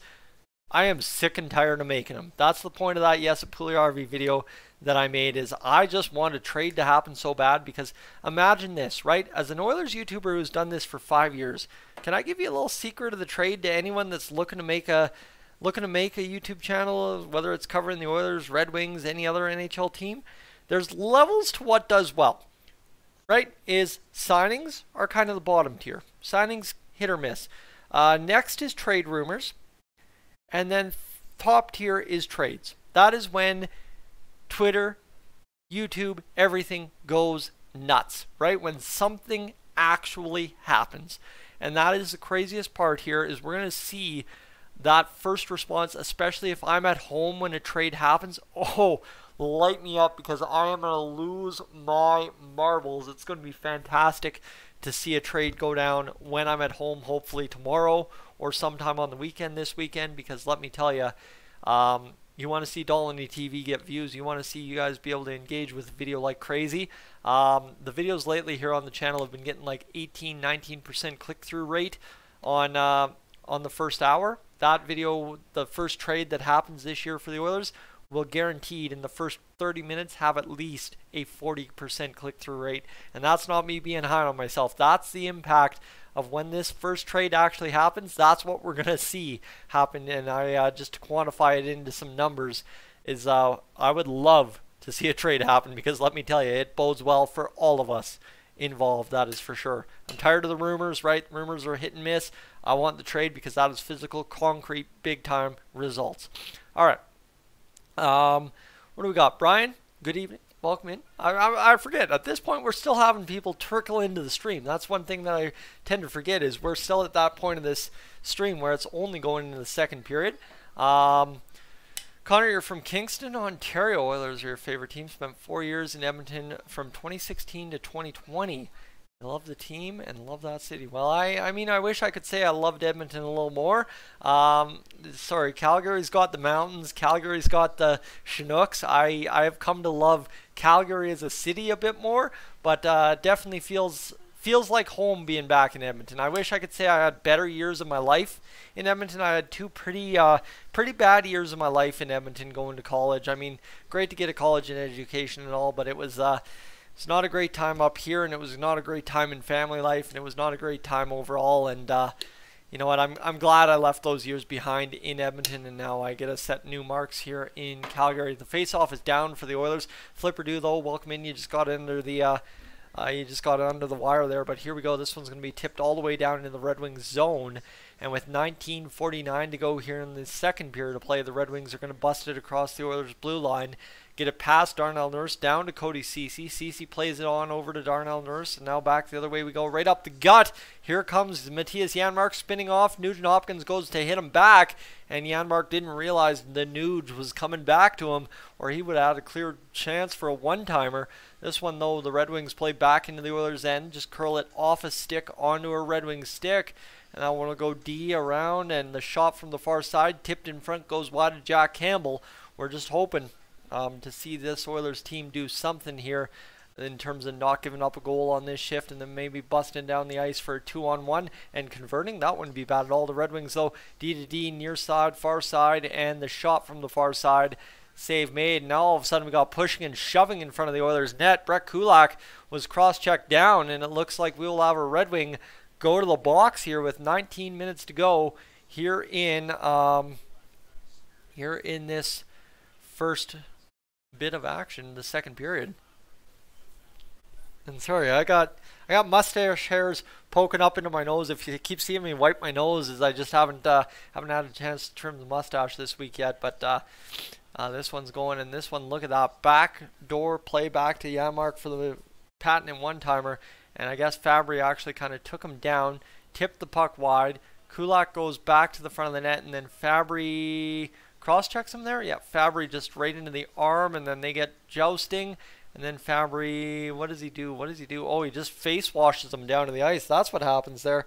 And then Janmark goes in, and it's 4-on-4. The Oilers take a penalty, and so do the Red Wings. So it goes to 4-on-4. Nice to see Janmark actually get involved there. That was a nice bonus add to that highlight reel that I didn't catch beforehand, trying to figure out what was going on. But with we'll skate 4-on-4 for the next two. blocker save for Jack Campbell off the face-off in the Oilers zone. And this one will be played ahead now. Was that Warren Foegele? No, that's Connor McDavid. I was going to say, I didn't think Warren Foegele would be out there. But how about this? Dipsy Doodle by Evan Bouchard through the neutral zone. Goes to the far side of the Draisaitl. Couldn't get it going though, and with 4-on-4 underway with 20 seconds already gone, Philip Broberg plays it ahead, gets it over to Draisaitl, who's now got a chance. He's been tripped down, and he does not draw a penalty on that, so the Red Wings again seem to maybe escape a penalty here. The Oilers escaped one earlier, I think I made mention of, but there's McDavid over to Draisaitl. Draisaitl's peeling around the zone. He'll go back down low to McDavid, and if I'm sniffing a goal right here. I'm sorry if I spoil it for anyone, but I'm sniffing a goal as the Oilers continue to cycle around the zone. Leon Draisaitl walks right into the slot. The shot blocked. Sniffing a goal, and that's the result. Leon Draisaitl shoots it right into a guy's ribs and back down the other way into the Oilers zone. The puck goes 57 seconds to go here. And this one's back the other way now for Darnell Nurse, who will get in on the attack. He'll fall down, turn over the puck. He'll skate back slowly as he tries to go off for a line change. He will, and this one back the other way. The Red Wings fire a shot, clapped on to Jack Campbell, and the save made. Wow. Sequence there from the Oilers. Not the best action of hockey, but yeah, I guess we're trying is what you could say, is we're not giving up goals. And that's kind of back to my point there about treading water in that first period. I guess I'll tread water and not give up goals as opposed to give up goals. But yeah, I don't know how that's not a tripping call on Draisaitl, as Sutter chops his ankles, takes him down, and there's no call on the play. So we'll continue to play on. Vipperm, welcome and thank you for hitting that subscribe button. Appreciate it. And now all of a sudden a chance for the Oilers to get off the face-off dot. Mr. Evander Kane gets it going. And this one will be back the other way. Philip Broberg coming in on the attack. He'll just about play one. Short side in inside the post, but it was kicked aside by Husso as the Red Wings continue to see this one 4-on-4 in the neutral zone. They'll play it ahead. Get across the Oilers' blue line off the stick of McLeod. Turn back onto the stick now of Evander Kane, who will circle around the zone for a brief second. Dangle around. A couple of Red Wings continue possession. And now coming over to the box shortly is Janmark. Open wing. Chance to the middle. Scores! Ryan McLeod scores a beauty. That was one heck of a find there by, I believe, Evander Kane. Unreal play right there by the Oilers. That was wow, that was unreal right there. That was just patience by Evander Kane right through the neutral zone. And then, oh, sorry, it's Philip Broberg. Broberg creating. Never mind, sorry, it was Kane who lost the puck. And then a nice play there by Mr. Ryan McLeod to walk right through the middle, and Ville Husso had overcommitted with the block in front, and McLeod squeezes it in there right where Broberg had felt there was some room a minute ago, and we are tied 1-1. Don't mind me at all. We'll take it. The Oilers get it back going, and we are back getting it going. So there we go. Let's go. 16:45 to go here in this second period. I confuse myself all the time. Red Wings, though, come off the wall right in front, looking for something here. And, phone just dinged a second time, friends. Beyond the call here, the Oilers, nice separation by Darnell Nurse, who just hit a man right through the boards. Foegele, the one-timer, scores! Just like that, baby. The Oilers with a big hit by Darnell Nurse turn up the ice. Ryan Nugent-Hopkins passes it over to Warren Foegele, scores the goal. And just like that, we're up 2-1. Hey, don't mind me at all when Foegele and McLeod have a goal. Look at that pickup by Nuge. And look at this, back the other way, the shot by Foegele, the 2-on-1 capitalized. And I told you, we just needed to capitalize the 2-on-1, and it is. Warren Foegele, a one-timer on his good side, puts it home, and oh baby, we're up 2-1. And don't mind me at all. Now the Oilers feeling it with the depth scoring. Hey, we've been doing good at 5-on-5 this year. All of a sudden, and things are starting to even out. Here's McLeod, evening off the face-off. Holloway and Perron jousting on the face-off. Fogel's laughing things up. That's a sign of a man who doesn't think his days are numbered in Edmonton, that's for sure. Oh, excuse me. And hey, we had We don't mind this at all. A 2-1 lead just like that for the Oilers. 16:20 to go in the second period. What is that? 2 goals in 25 seconds. And hey, I will give credit where credit is due. Darnell Nurse made a huge play to free that puck up. And it looks like now all of a sudden we got jousting. As here's Desharnais dragging 2 men to the Red Wings bench with him. Just reached out and grabbed them. And, okay, this one turning into a little bit of a hockey game suddenly. Like I said, this one could suddenly be a little bit of a classic, kind of similar to New York and Calgary last night in terms of what this one could mean. But it looks like we got a penalty upcoming to Derek Ryan for a cross-check with 16:13 to go as Derek Ryan comes right in behind and then cross-checks David Perron right in. I mean, you could almost make an argument that Derek Ryan was trying to stop momentum there, and that's not Perron, sorry, that's 27, whoever 27 is for the Red Wings, but it's cross-checking for Ryan, so we do all these things well, and that is where it is right now. It's Jack Campbell in net and Ville Husso in net for the Red Wings. But glad to see everybody celebrating that big goal, the one-timer save, deflected away by Jack Campbell. We're back to the penalty kill with 16 minutes to go here in the period. The Oilers see this one rimmed around the boards by the Red Wings, who will go back to the side of the net, looking to open things up. And that one will get past the Red Wings defender. And here all of a sudden Ville Husso comes out of the net. It's Foegele picking up the goal. It's Nugent Hopkins picking up his 39th assist of the season. And this one's going to be turned back around. And a chance now for the Red Wings to set up the power play again. And Harley, thank you for the information update that it is indeed Michael Rasmussen that's number 27 for the Red Wings. I believe he's been having a pretty decent little year as well, if I'm not mistaken, from what I've seen on Twitter. But smacked out of the zone by the Oilers all the way down the ice with a $1.10 to go here in the power play for the Red Wings as we're starting to get comfortable in this one, that's for sure. All of a sudden, right, the worries early on that the Oilers weren't going to be able to win this one kind of subsiding for the near moments, and the Oilers able to pop a puck free again, and here all of a sudden comes Kane and McDavid. McDavid over to Kane, back, oh, toe saved by Ville Husso, and the Oilers came that close to putting themselves up 3-1 shorthanded, and that was one heck of a play by Kane to cut right across the crease, the old power move, backhand, forehand kind of deal. And that one will be offside, or I guess forehand, backhand for Kane. And that would have been immaculate if we could have taken that right there. But this one, a great save by Campbell and an even better stick away so as the defender could play it. And then this one right here, just a nice little play by Campbell. He's looked calm, steady. I think the big thing that I've seen in Campbell this game is he knows he's not going to get every rebound, so he's not trying to. He's not trying to overplay to handle every rebound. Just direct it away from the net, get it out of danger, and just don't allow yourself to overcommit to any bad pucks. And that's kind of been his key to success so far, as the Oilers will play this one off of the boards. And Jeff's missed every goal.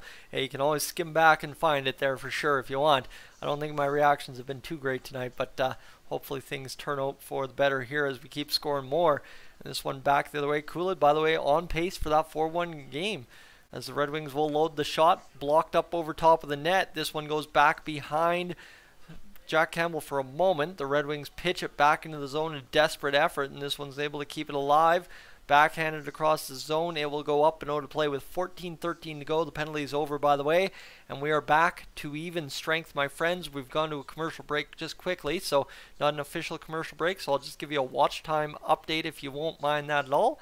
2.9, I guess you could say, times 570. We're sitting at 16:53, and we're at 27.5 watch time hours on the stream so far. So we are closing in quite rapidly on putting this stream to bed with 50 hours watched, and then everything after that is good old bonus time. We can get to the post game, maybe even get to a trade if general manager Ken Holland wants to give us the goods tonight on Jesse Puljujarvi. This one cleared by the Oilers down the ice, and now all of a sudden the Red Wings regather in their own zone, wheeling speed all the way through the zone. Some great edge work there, and Klim Kostin can't come up with a puck in his own zone.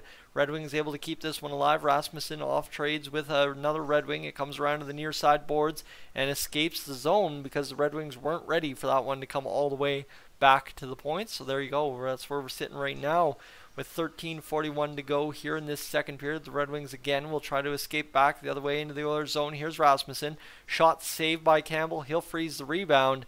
and I don't know what was happening, but one of the Red Wings just kind of crunched along the net and fell right down on his back. I don't know. But that's where it is. 2-1 lead by McLeod and Foegele. Back-to-back goals in like 31 seconds. I want to see if Kane got an assist on that marker by McLeod. He indeed did. His 9th assist of the season. McLeod's 9th goal of the season. Philip Broberg's 5th assist of the season. Foegele's 6th goal of the season. And Nuge gets point number 39 on that, or assist number 39 on the season, so don't mind me at all. Brett Kulak having a little bit of a rough night. He's taken 2 penalty minutes, or 2 minors tonight, 1 for roughing, 1 for holding, and Derek Ryan, the cross-checking minor as well. That's where we sit. And the hits still looking 9-8. That doesn't seem right, but I guess we're okay with that. Anyway, I mean, hey, if we want to just go out there and beat the Red Wings into the ground by scoring on them, I ain't going to complain about that too much. You know me. I'll take a win in the regular season no matter how it comes, and that's kind of what we're hoping for tonight, my friends. And as well, if you haven't had a chance yet, we have gone to an actual commercial break. So I'm going to sit here and pander to the crowd a bit. If you are new to the channel, I'd really appreciate you hitting that subscribe button if you want to stick around for more live streams, more videos, whatever. I kind of do the gamut. I do streams, shorts, and videos, kind of all in different fashions, but I'd love to have you aboard here on Dolynny TV. We, I assume, just crossed 10,450 here on the channel, but as things kind of round into form here, we're at 10,450, so there you go. That's where we're sitting after pretty much half a hockey game tonight, but if I can say anything to affect the outcome tonight, I guess let's go Oilers, and thank you for being here. That's number 1 and number 2. All right, anyway, back to the action. We're getting going, and I just was looking down at my phone trying to make sure I was saying words. Anyway, 36 seconds to go here for the Oilers to get 2 goals. That's all it took in this second period to go down 1 to up 1, and the Oilers doing a good job turning this game around into a good result so far here. And we continue to pile up, of course, that watch time as well, which is ever so important to the old Dolynny TV operations. If anyone knows, that's my biggest focus. 13:33 to go here in this second period. 15-13 the shots for the Red Wings. 2-1 the Oilers lead. As we continue to rock and roll here on the stream. And this one will be won back by the Red Wings. Shot fired, tipped wide of the net. And this one will go into the far side boards. The Oilers continue to get battling, and this one will be chipped by Holloway down around the boards. The Red Wings get it back to the point. The shot tipped there, and this one bounced off the end boards again. So the Red Wings still battling in the Oilers zone, trying to come up with the puck. Bertuzzi gets it over to Larkin, who fires the shot. The save, Jack Campbell, the equal task. And there you go, 13:06 to go here in the second period. And Jack Campbell suddenly turning in a good little hockey game, that is for sure. Here with 15 saves on 16 shots. Anyway, we're rocking and rolling into this later half of the second period here in a matter of moments. 11 points in 37 games for Foegele this year. So that translates out to about 24 points on the season. That's actually not too bad of a pace for a bottom forward on this Oilers team. Problem is he's making 2.75, but that's fine. Plenty of time to pick up his game yet here down the stretch if we do indeed not trade him.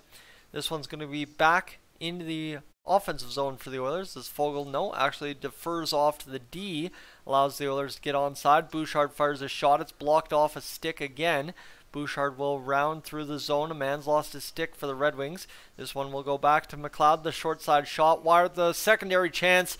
And man, Warren Foegele just about put that one home. Just missed putting it home, and now Foegele again in on the attack. He's going to turn it in front of the net. Derek Ryan overskated the puck. He's yelling for a line change. Bobbles all the way through the neutral zone down the ice, and that will be an icing. No, it will not be an icing call. They rule not an icing there, so 12:17 to go. Vinny Desharnais has it in behind the Oilers net. Desharnais playing it with that big, long, rangy stick. Here comes Nugent Hopkins back the other way. He tips it through to the other side of center, and now a chance for the Oilers to fire it in. They do. Billy Husso down to play it. He'll get it off to his D-man, and this one will round around the boards a little bit off the end, and now a chance now for the Red Wings to move it ahead. Nugent Hopkins pressuring. Clint Costin cutting the puck off for the time being. He'll play it to the far side boards. A big bounce there by the Oilers, able to tip it out of the zone off a poke check by Nugent Hopkins and back into the Red Wings end. They'll turn it over. Here's a chance for Klim Kostin, though. Poke check last second, and the Red Wings continue to get run around in their zone by this Oilers third line. That one hops over the stick of Barry, who just has to retreat back. And that's been another big change for this Oilers defense, is Barry making sure to hang back a little bit further, and that's not too bad at all. As the Oilers will go to battle in the Red Wings offensive zone here, and those board ads continue to be a travesty to the NHL, that's for sure. Playing around, shot fired, blocked in front again. This one again for Broberg. He sees it off of a Red Wing skate, and this continues to just run around the Oilers zone. Now the point shot fired wide. I don't know where that one went. I think it was turned aside by Jack Campbell. 10:57 remains here in this second period. That one bounces off the boards again. The shot fired comes off the somebody in front, and this is kind of back end-to-end action here. The Red Wings now running the Oilers around in their zone. And that will be fired around the boards. Where, well, this Philip Broberg picking it up. Now a chance for Klim Kostin to clear it ahead to McDavid. McDavid's outskated by a Red Wings player, so they continue to attack. Oilers can't seem to exit the zone cleanly here. Another poke ends right back up on a Red Wings stick. Kind of calamity happening in the zone here for the Oilers. Tired skaters, a shot blocked in front there this time by the Oilers. Another on-rushing Red Wings player able to come up with the puck. I think that was too many men, actually. And this one's going to be poked ahead there by the Oilers down the ice, and Mr. Connor McDavid will come chasing out after it. He'll try to play that puck, couldn't commit to it. This one rings around the boards, and the Red Wings again get on the attack here in a brief moment as they'll poke it in. A nice stand-up play by Kulak prevents that, though. Back the other way, coming now Evander Kane in. He'll tip it back around, and this one will go Draisaitl around the boards to the far side point. CC plays it there. Kane leaves it for Draisaitl. Draisaitl will wheel around the zone to Brett Kulak. Kulak goes down to Evander Kane, who tries to play it in front for Hyman and almost had him front door, back door kind of situation, reversing it in front, but now it comes the other way for the Red Wings, playing it in front. A tip play there by Kulak to get it off the stick. Shot by Bertuzzi, save by Campbell. Back the other way, the Oilers come. Suddenly we've kind of opened up a bit of action here in this second period where no team wants a whistle. And here's Darnell Nurse playing this puck backhand into the Red Wings zone, tipped in and ahead by somebody on the Oilers. I'm not sure if that's Hyman or I think that's Hyman. I don't think that's Derek Ryan. But anyhow, the Oilers lose possession in the offensive zone, and it comes back the other way through the neutral. Red Wings fire another shot on net. They've now got 19 this game, 18 saves. Big turnover in front.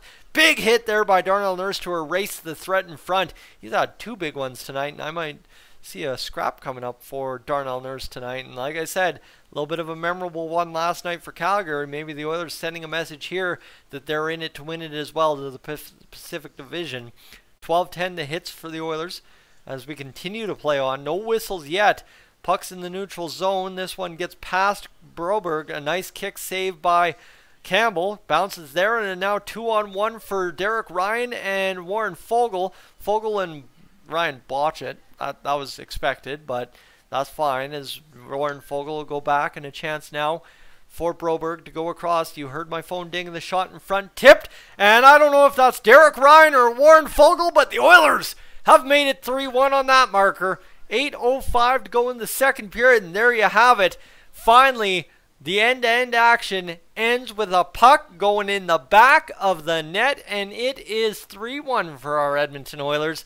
Yes, sir, what a play in front, and Derek Ryan tips it down in front, and Vinny Desharnais gets the point shot through. Derek Ryan tips it, and I don't know, that might be Desharnais' goal.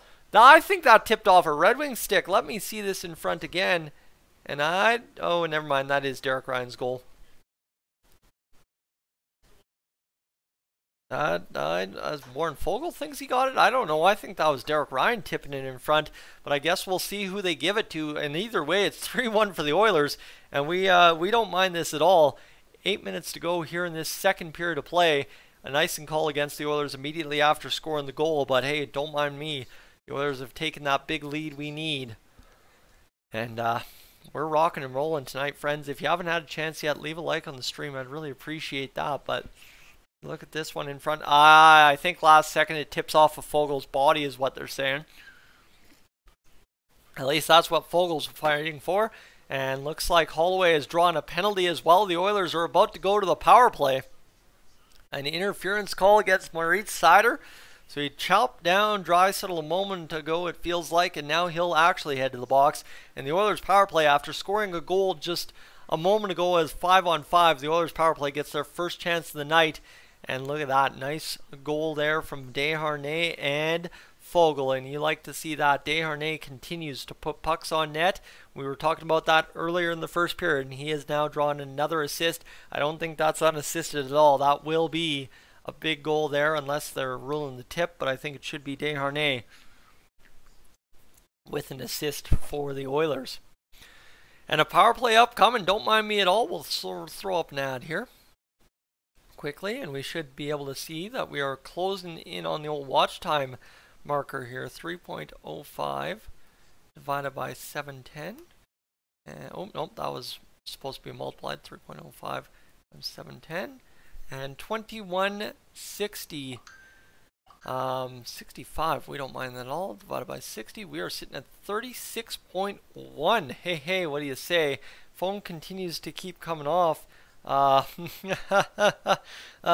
Yes, sir. It's Bakersfield hitting up the phone, asking, "Oh my God, was that the Seawing man? I need to know." I do too. And Lamb Chop, welcome into the stream as well. We're getting things rocking and rolling. And Zach, I'm going to hold up that comment just because of the language on that. But friends, we are off and running. I'm loving how excited everybody is. And cool that I missed your comment on the power play. But yeah, I'm loving how excited everyone is in the stream tonight. It feels good to get back into those winning ways. That is for sure. Obviously, we had a pretty good game against Chicago. And now we got to finish it up with this one here. And they're giving it to Warren Foegele right now. And I don't think that ever hit Foegele. In fact, I think that's still off a Red Wings stick, like I said earlier. And here's the penalty to Holloway. So it'll be interesting to see if they announce at some point in the stream or game or whatever broadcast that it is indeed Mr. Vinny Desharnais' first goal of his career. Right now is credited to Warren Foegele.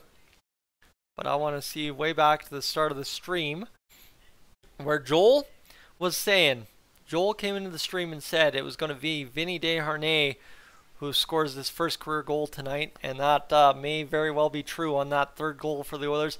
The Oilers power play starts off with a face-off win, but quickly erased by a clear by the Detroit Red Wings. The Oilers power play currently operating at 32%, by the way. That's pretty lethal, number one in the NHL.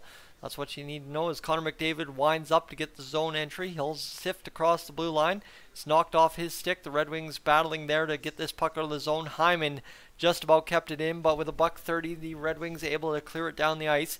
Foegele credited, and Broberg and Desharnais draw assists. So Desharnais has 4 assists on the year, and Philip Broberg again has 2 points tonight.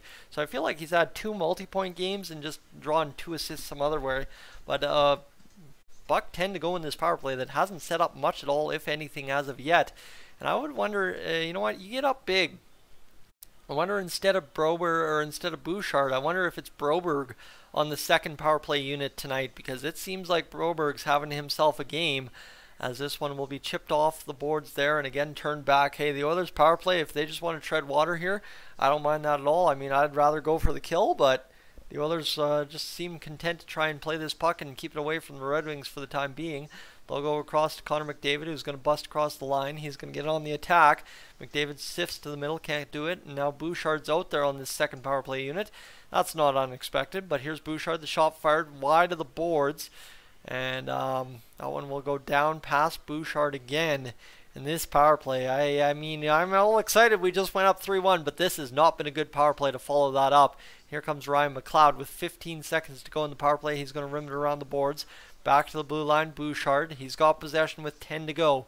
This one off to Kane. Chipped off of a stick to Nurse, who will fan on it and wind it back into the middle of the ice. Foegele plays it down. Hand pass. Kane fires the shot. And we will have a whistle because of the hand pass. That's where we sit here, friends. 5:44 to go here in this second period of play between the Oilers and Red Wings. We're doing not too bad at all. And again, I will give you a quick calculation as to how we're doing here on the stream, because I'd love to let you know that we're doing not too bad tonight. 740 times 310 times 3.1 or 3.15, let's call it, divided by 60. We're sitting here 38.85 on the stream so far. So we got less than 12 hours to go to watch this one count down. And Gillies TV seeing why he isn't getting any streams back. Connor, again, thank you so much. With that, friends, I think if I add that up routinely here, if I multiply 547 times 1.35, yep, we are going commercial free the rest of the way home. Hit $7.50 in the old donation box. So thank you again, Connor. I mean, that's number 3 on the night, but appreciate it.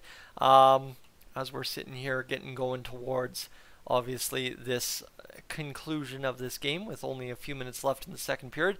Dakota, is there somewhere to actually watch the game instead of this? Well, you can buy Sportsnet now. That's what I'd recommend. Go buy Sportsnet now and get going. And trust me, Sportsnet now pays for itself. You get the Blue Jays in the summer, you get the Oilers in the winter, and you're good to go. That's for sure. And Mason, my man. You said you need Connor McDavid to get 2 more shots. Hey, don't worry about it. We got you. We got you clutch. That's kind of what we do here on Dolynny TV, is we cash them bets. I don't advertise gambling. I don't promote gambling, but generally speaking, when somebody puts their gambling into the chat, it tends to come through in the clutch. So Connor McDavid currently with a shot on goal. Don't worry, we'll get him to 3 tonight. That's not a guarantee, but that's almost a guarantee in my opinion. And secondary to that, yes, no Jesse Puljujarvi tonight. We are expecting him to be traded sometime this week.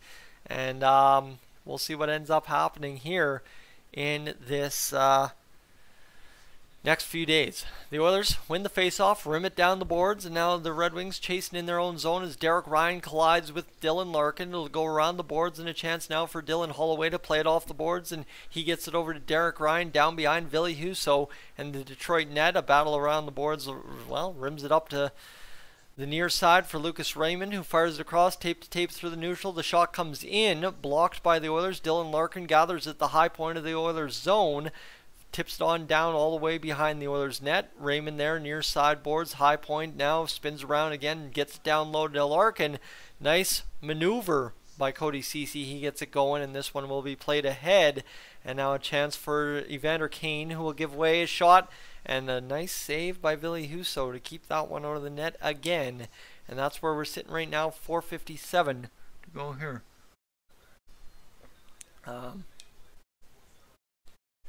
And yes,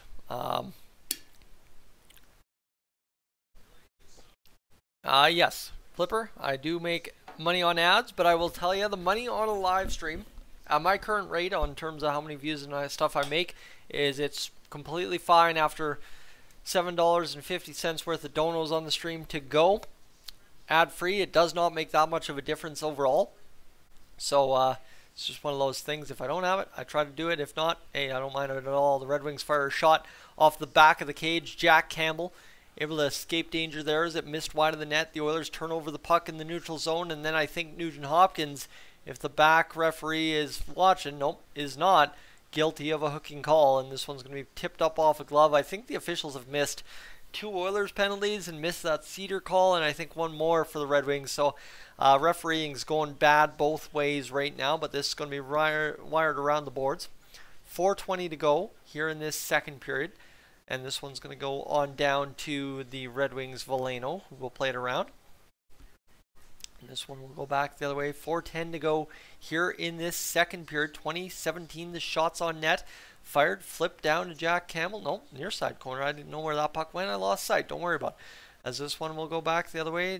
Ryan McLeod fires it into the near side corner. Tries to chase in, but a nice play there by the Red Wings. Sundqvist gets it going back the other way, and the Red Wings again. And hey, I'm going to say this. If this game opens up a little bit again and it favors the Oilers, because, hey, we've had a pretty good start to this open up period of this second period where, yeah, we cashed a goal and then cashed another one just seconds later. Evander Kane out there battling in behind the Red Wings net. The longer this goes, the better this lasts for the Oilers as the Red Wings come up with the puck from behind their own. This one will be chipped by Nurse back into the near side boards. Fogle battling there, and this has been the nice part is you've seen a lot of the depth guys out there on the ice carrying some heavier minutes here in this second period, and that's been a huge reward for them to get some big goals.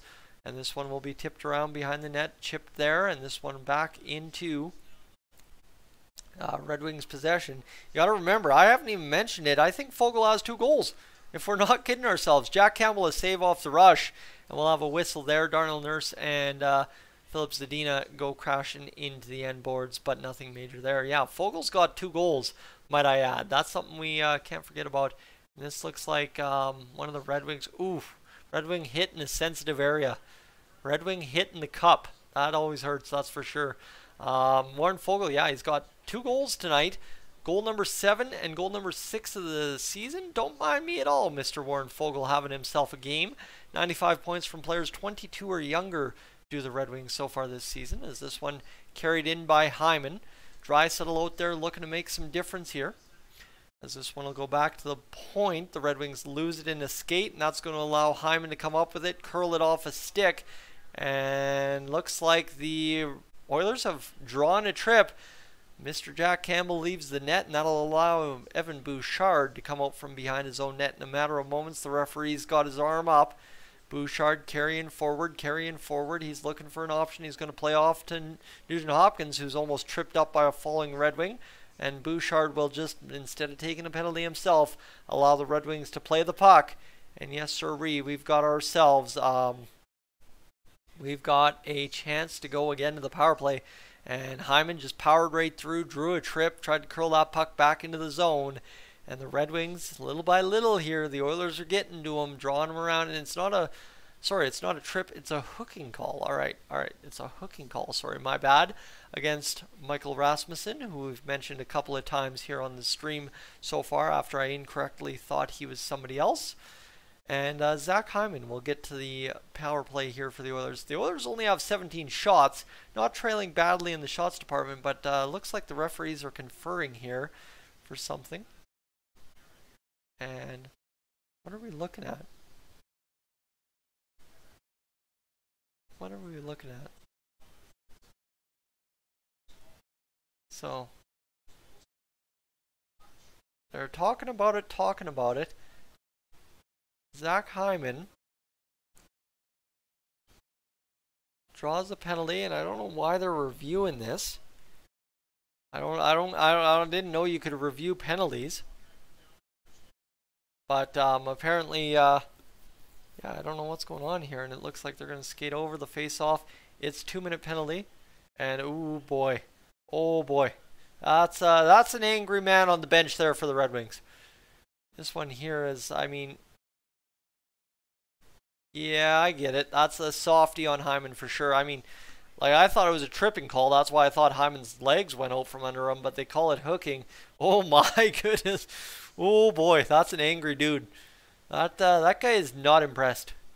2:15 to go, and the Oilers looking to put the kill shot in on the Red Wings right here. They're 7th in the Atlantic, by the way. We didn't mention that. Here's Nugent Hopkins reversing over. Shot from Barry, sifts wide of the net. Rimmed around the boards, and Barry can't get back in time to prevent that one from getting out. Jack Campbell will come out to play it. He'll leave it there for Tyson Barrie. And now a chance here, friends, as the Oilers try to do something with this late gifted power play. In on the attack is Leon Draisaitl. He'll stutter step through the offensive zone. The Oilers get going, and now a chance for them to set up the attack as they will get things rolling back to the blue line. A chance now for Connor McDavid. He'll play it back over to Tyson Barrie. Barry's going to play it back down to McDavid near side boards, and Barrie across for the one-timer. Draisaitl doesn't have it. Tip in front, and Nugent Hopkins just tried to nonchalant that one through the pads of Ville Husso, but he didn't hit the net. Now back door target for Leon Draisaitl, but it bounced off a stick and out of the zone, so the Oilers chase back into their own end with 58 seconds to go on the power play, and exactly $1:10 to go here in the period, as this one's played off the corner. And now here's a chance for Connor McDavid to carry forward. He'll get across the blue line. He's into the zone. He'll get back, and a chance just bounces off of somebody right back to Nugent Hopkins, and a chance now for the Oilers again to set up the attack. Nuge over to Barry. Barry back to, I believe, that's Connor McDavid right there in where would regularly be Draisaitl's territory. Now across to Nuge. Nuge fires the shot. Blocker saved by Husso. McDavid across. One-timer. Ooh, Draisaitl had it but gave it up. And now a chance for McDavid to regather on the cross-seam pass. Tipped out by the Red Wings, but again, a nice recovery by McDavid. And a good shift here for the boys on the power play. Much improved over that first one. And McDavid's taken down. And that's going to be chipped out by the Red Wings. 1-on-1 back the other way. They've got an opportunity to set something up. They are trying. Now a chance with a few seconds left. They score. Yep, it is 3-2 as Joe Veleno on a bad play there by the Oilers score right there to make it 3-2 just like that with 9 seconds remaining in this second period. And suddenly we got a game again. Look at that. Nice little bump there on the hip check. And then Suter takes him down. That was a rough go. Darnell Nurse gets turned inside out here by the Red Wings attack, and then standing still is Leon Draisaitl, not even paying attention to what's going on. The man walks right past him, no stick in the lane, nothing. And this one's back the other way with 1 second to go into the Oilers' end, and that will finish the second period. Friends, yeah, we just stopped trying and gave up a goal pretty bad. Left our goaltender out to dry. I'll be right back, friends. I'm going to throw up. Oh, we got a little dust up at center ice here. Hold on. We got action as Mr. Evander Kane throwing some punches at center ice. Cody Ceci tied up with Hronek. And there's some heated exchanges off the face-off, I guess, what Louis DeBrusque is saying. Evander Kane's heated, and I mean, we might have something going here.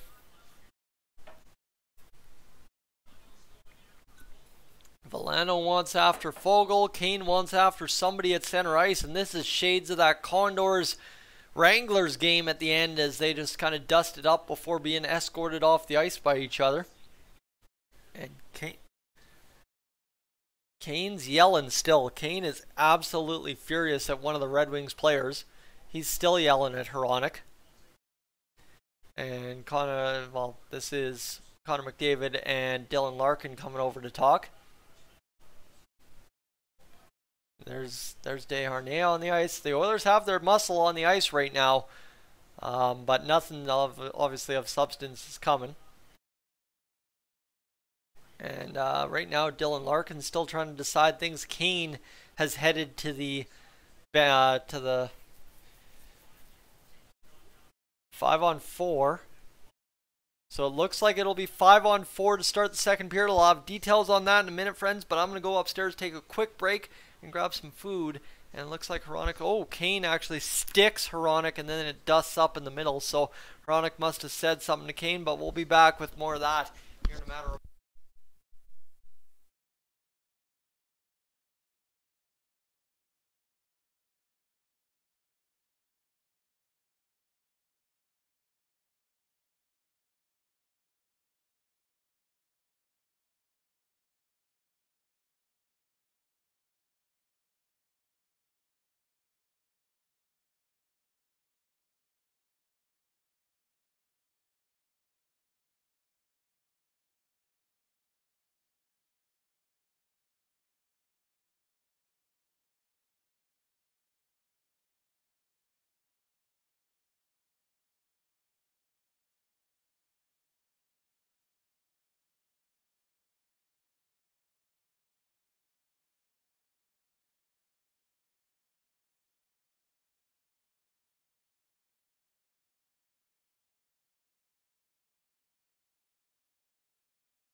Alright, my apologies, friends. A little bit of fun eating chicken tonight. Oh, yeah, a little barbecue chicken when it's +7 outside in February.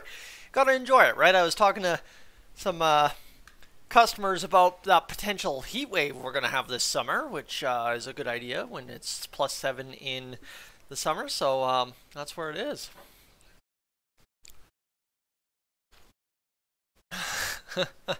Epiphany, that's phenomenal. That's a phenomenal story right there.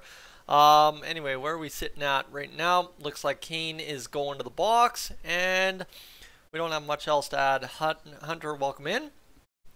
And yeah, no, if anyone's watched replays of that goal against the Oilers just now, that was very, very, very ugly.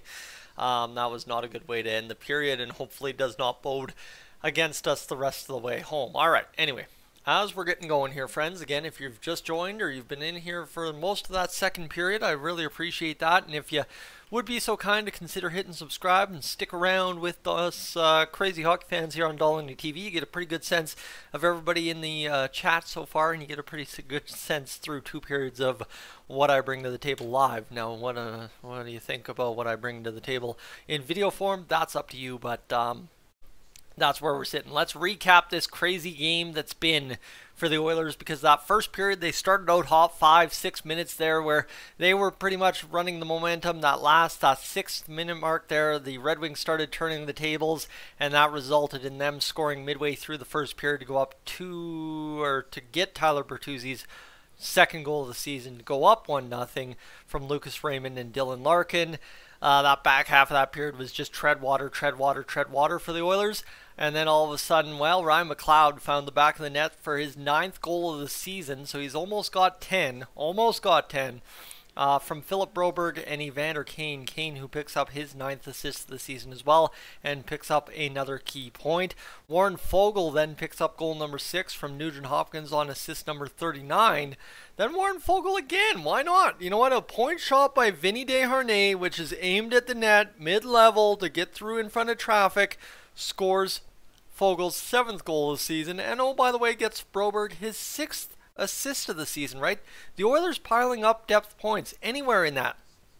Do you see Connor McDavid and Leon Draisaitl's name, and after 2 periods of play, we hold a 3-2 lead? I don't mind that at all. Joe Veleno, though, in that last 9 seconds, power play was absolutely atrocious at the end. Murray Sider and Jake Wallman are able to get Joe Veleno the puck, and yeah, he ends up scoring a very ugly goal against for the Oilers, and that gives us all we need to know here at the end of 2 periods of play. For those of you interested, I know we had somebody come into the chat talking about Connor McDavid needing to get more shots on net. He's currently got only 1 shot. Would look to see him get 2 more shots this period. But Warren Foegele, dangerous tonight, 4 shots. Zach Hyman, 3 shots on net, and I think that really precludes everybody that's got more than 2 shots on net so far through this game. The Oilers only with 17, the Red Wings with 22, so Jack Campbell holding that .900 save percentage here going into the 3rd period.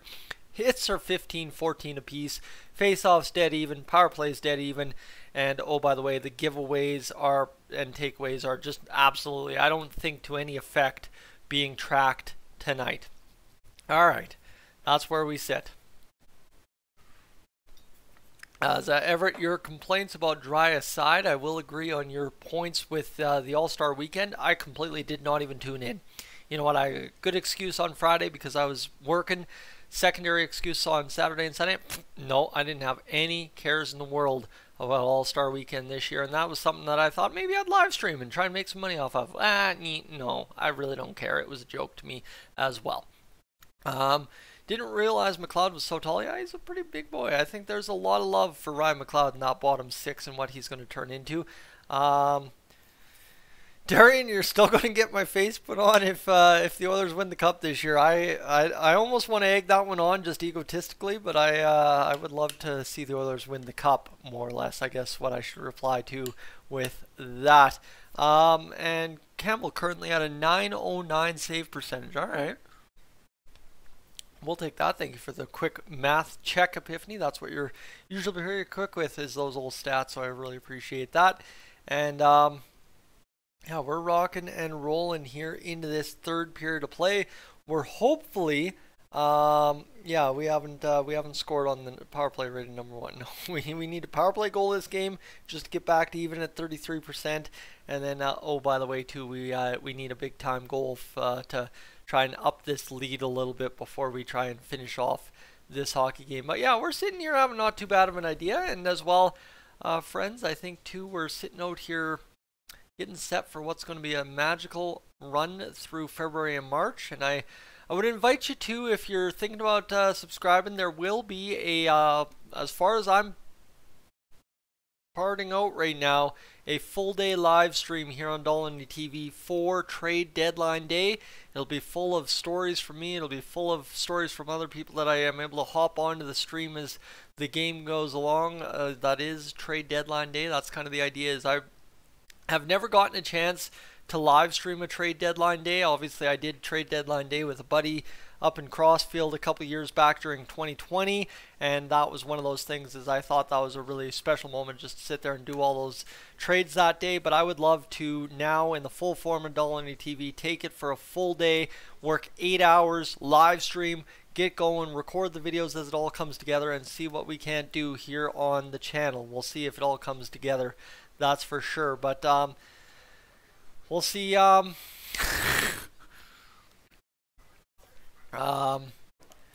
We'll see what ends up coming around for it. So anyway, we'll see what we can find here on Twitter as well. It looks like Andrei Burakovsky has been injured in the Seattle Kraken game tonight. That would be a big loss for them if he's out long term. Not a great end of the period as Joe Valeno makes it a 1-goal game. Yeah, that's good summary, Zach Lane. And fun fact, incoming NHL PA Executive Director Marty Walsh is the first ever Secretary of Labor to be selected as designated survivor. He woke up this morning 11th in line to of succession to POTUS. Sure. Okay, so Marty Walsh is the designated survivor for the warehouse or White House right now. I don't know, like the stuff you can find on Twitter, absolutely unreal. Great defensive work by Suter playing the body on McDavid, sets up the opportunity. Yeah, I don't know. I'm not reading anything good here. I'm not reading anything good at all. Yeah, I guess Bruce McCurdy wrote an article for Heavy Hockey. That's a pretty big thing for here, and that's where we're sitting right now. As we're coming along for sure. All right, there's not much else I want to add. We're good. Not sure what's going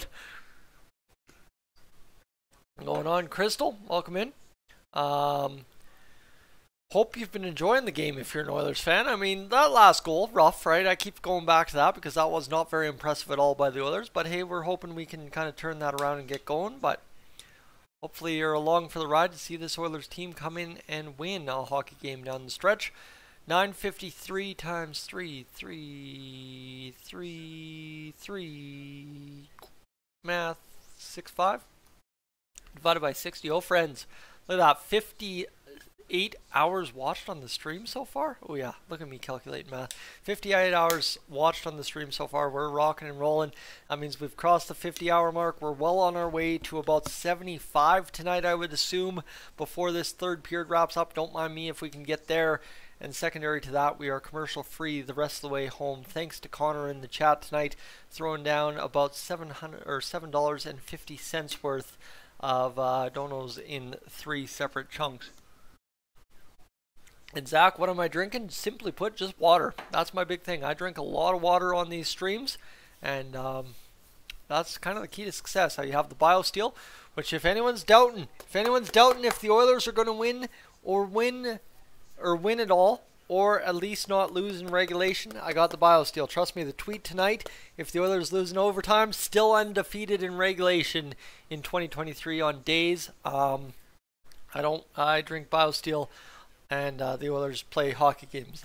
I'm getting worse at that because it's been too many weeks since I last talked that up. Obviously, being in Crossfield that weekend there 2 weeks ago, house sitting, I didn't get a chance to grab my BioSteel on game day. The Oilers still won.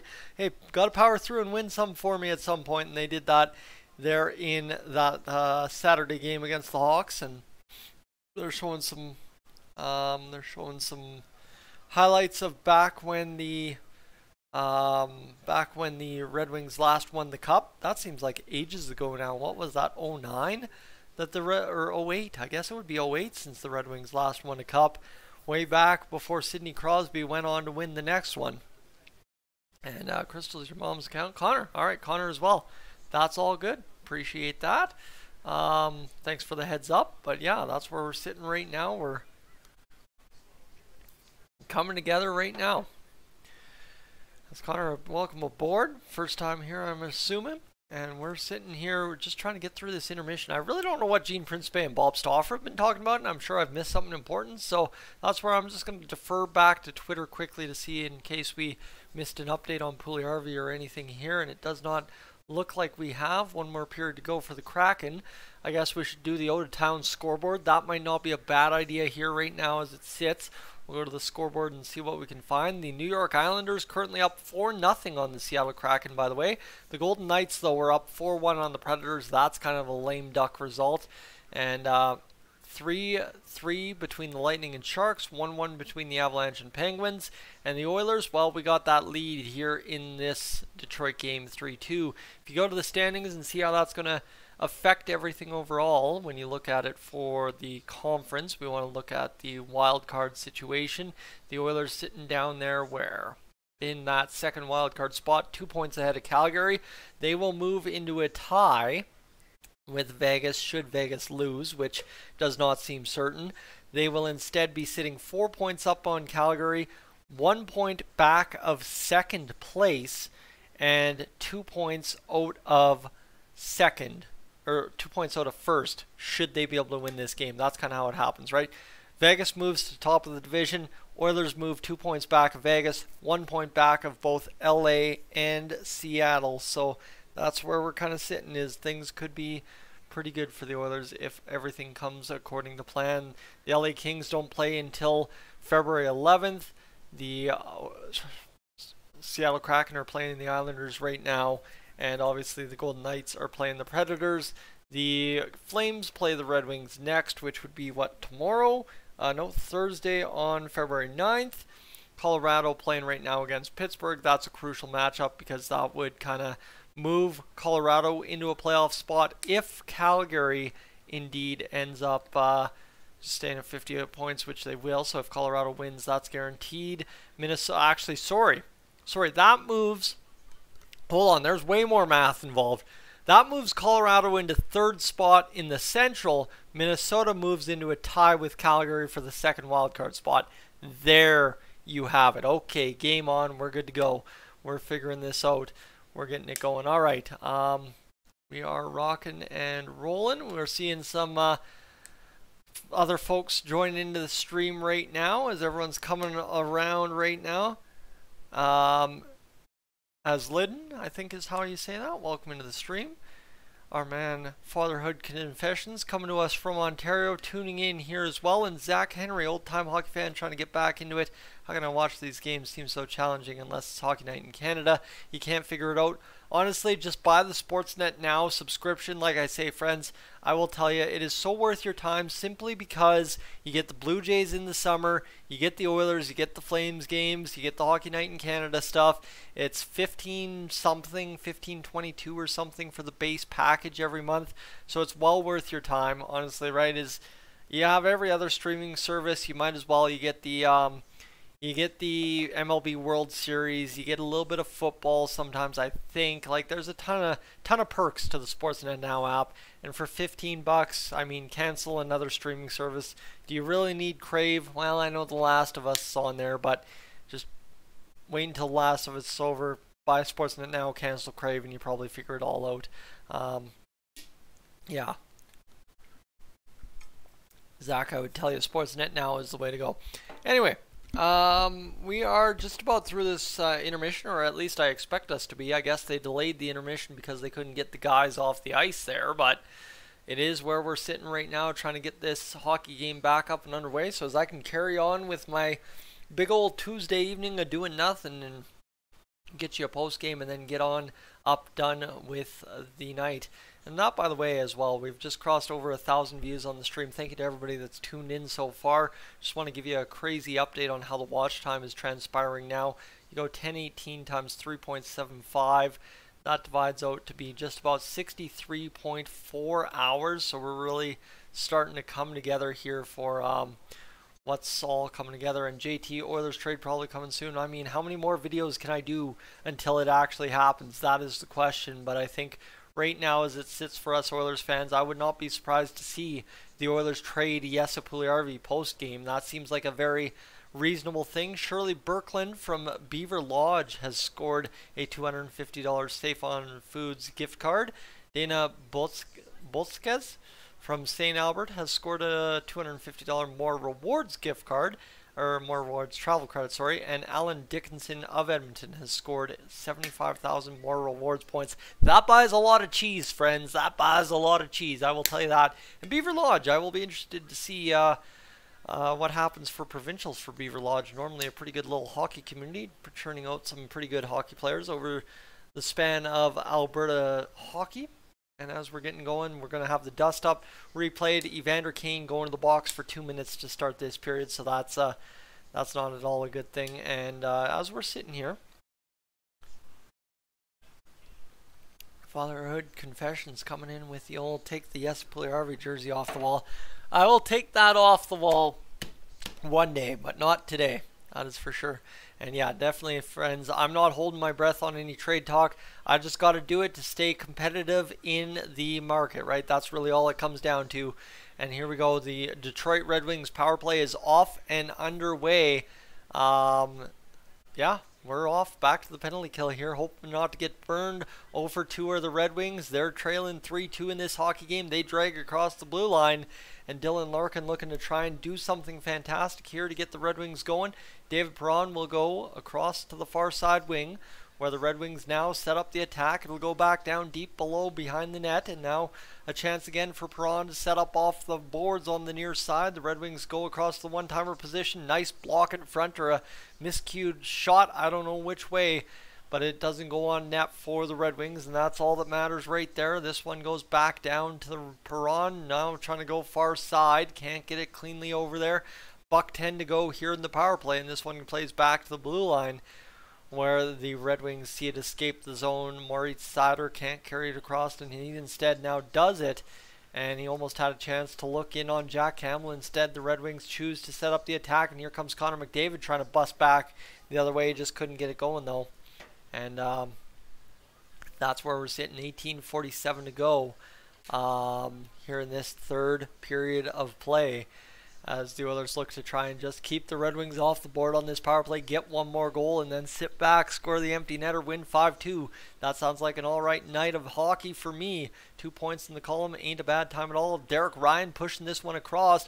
He's got Connor McDavid dragging towards the net. He can't do it. The shot, though, comes, and Ville Husso, the glove save, denial on the point shot there on the penalty kill for the Oilers. And 18:15 to go. The Oilers get their 18th shot of the game. That one tipped back to the Red Wings attack here at center ice. 10 seconds to go.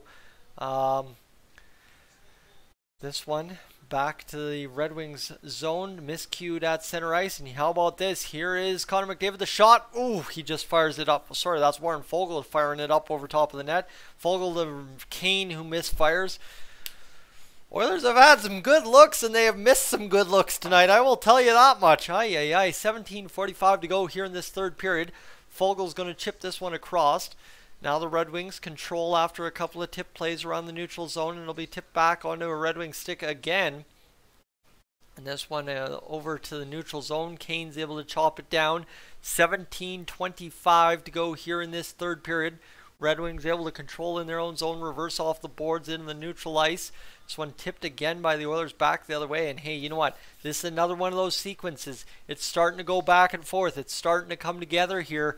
And when those kind of sequences have happened in this game, the Oilers have capitalized to an extent, obviously putting up those 2 goals in 36 seconds after an extended roundabout between both zones for both teams. 17 minutes to go here in this third period. The Red Wings whipping around the Oilers zone, saved by Campbell, chipped out by the Oilers, tipped into the neutral zone. Red Wings continue possession, they'll try and get back in there, instead going to fire it down low, bounces right in front, and that was, whoa, the worst bounce you've ever seen, like an old Joe Louis arena bounce right there. And instead the Oilers are going to be able to carry it out and play it ahead. Nope, it's going to be spun around by Tyson Barrie. 16:30 to go here in this third period as the Oilers continue to bleed the clock. 3.5 minutes gone in the third.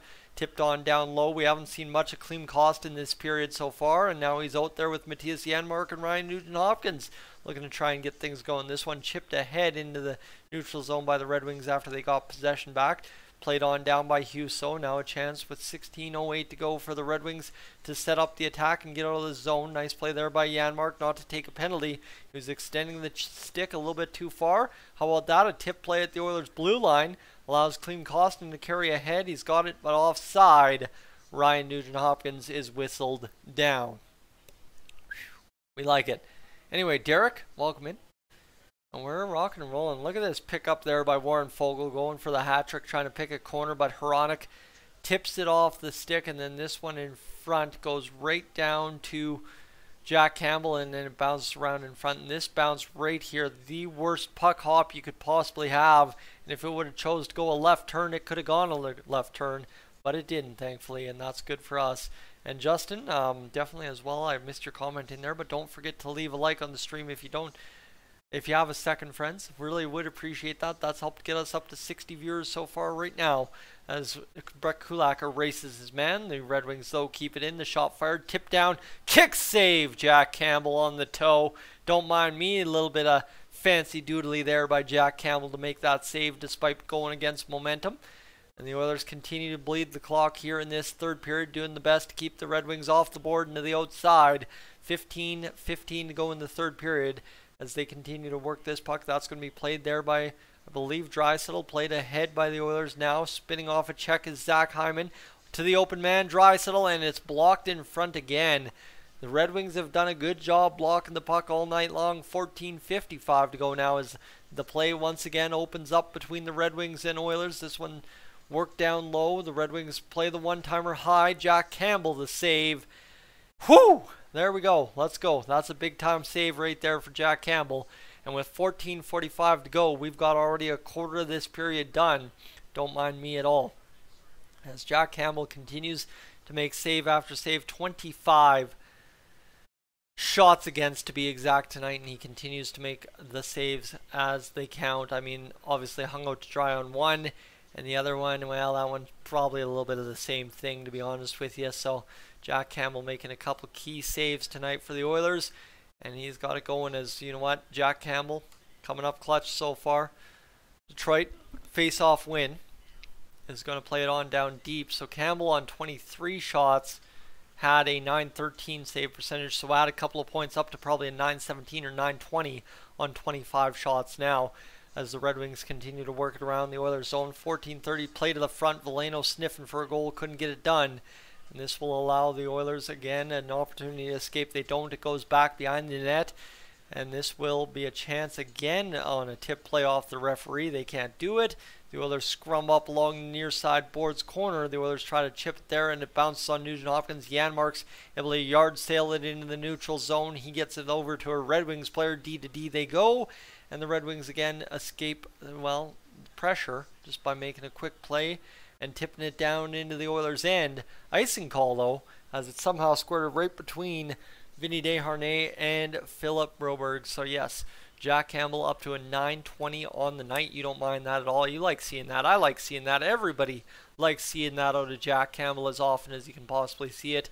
And we're rocking and rolling. Rigo needs 2 more shots from Mr. Connor McDavid. Everybody needs 2 more shots from Connor McDavid tonight. And let's see what we can do here to get back to Connor McDavid getting shots on net. 13:44 to go here in this third period. The Detroit Red Wings rimming around the board. And Tyson Barrie able to cut it off there. Nice play there for Connor McDavid. McDavid shot. There it is. There's a second shot. I thought he had put it 5-hole, but Connor McDavid gets his second shot of the game. And, well, just like that, he's got 2 out of 3, which I think a lot of people are requiring tonight. It's Connor McDavid, a beautiful spin move, goes right to the middle, and Ville Husso just sat the legs down on that one, stopped her clean, and prevented it from going back in the net right there. But friends, just a quick watch time update as again, you see Connor Slate in the chat tonight. We are commercial free the rest of the way home. You'll get a commercial as soon as you tune in, but the rest of the time you won't see a commercial sent from me because Connor coming up with the $7.50 in donations tonight. Not to necessarily encourage it, but I always try to honor the fact that you guys are willing to send me money, and that's really appreciated here. 440 or 4,400, sorry, which means we are at 73.4 hours watched on the stream. That's 75 hours.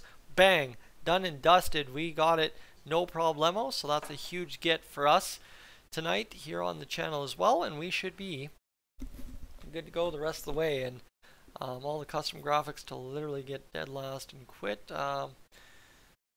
What's going on? The Airdrie Thunder have clinched a first round bye in the Heritage Junior League playoffs. The third period is on right now, and I don't think there's anything else we need to be aware of. Fogle with a 2-goal night after being healthy scratch last game versus the Chicago Blackhawks. Took him 13 goals to score his, or 13 games to score his first this season. Has 7 in his last 25 games. Don't mind me. And you can always tune into Oilers Nation after dark as well, but I think tonight, should we do it?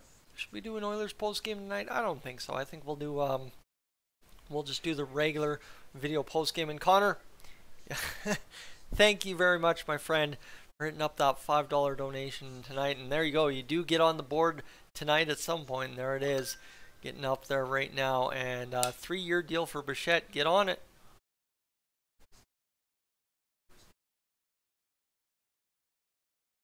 But yes, thank you so much, Connor. Really appreciate all the donos tonight, and hopefully tonight I do you guys proud, as hopefully we avoid overtime. That's all I'm going to say.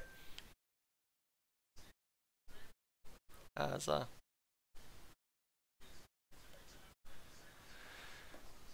Connor McDavid battling for that puck. He tries to get it going. He'll get it back into possession for the Oilers, and that's obviously too, right? We now need just that third shot from Connor McDavid. Puck goes around the boards, and this one's going to go down below. 13:09 to go here in the third period, and my friend,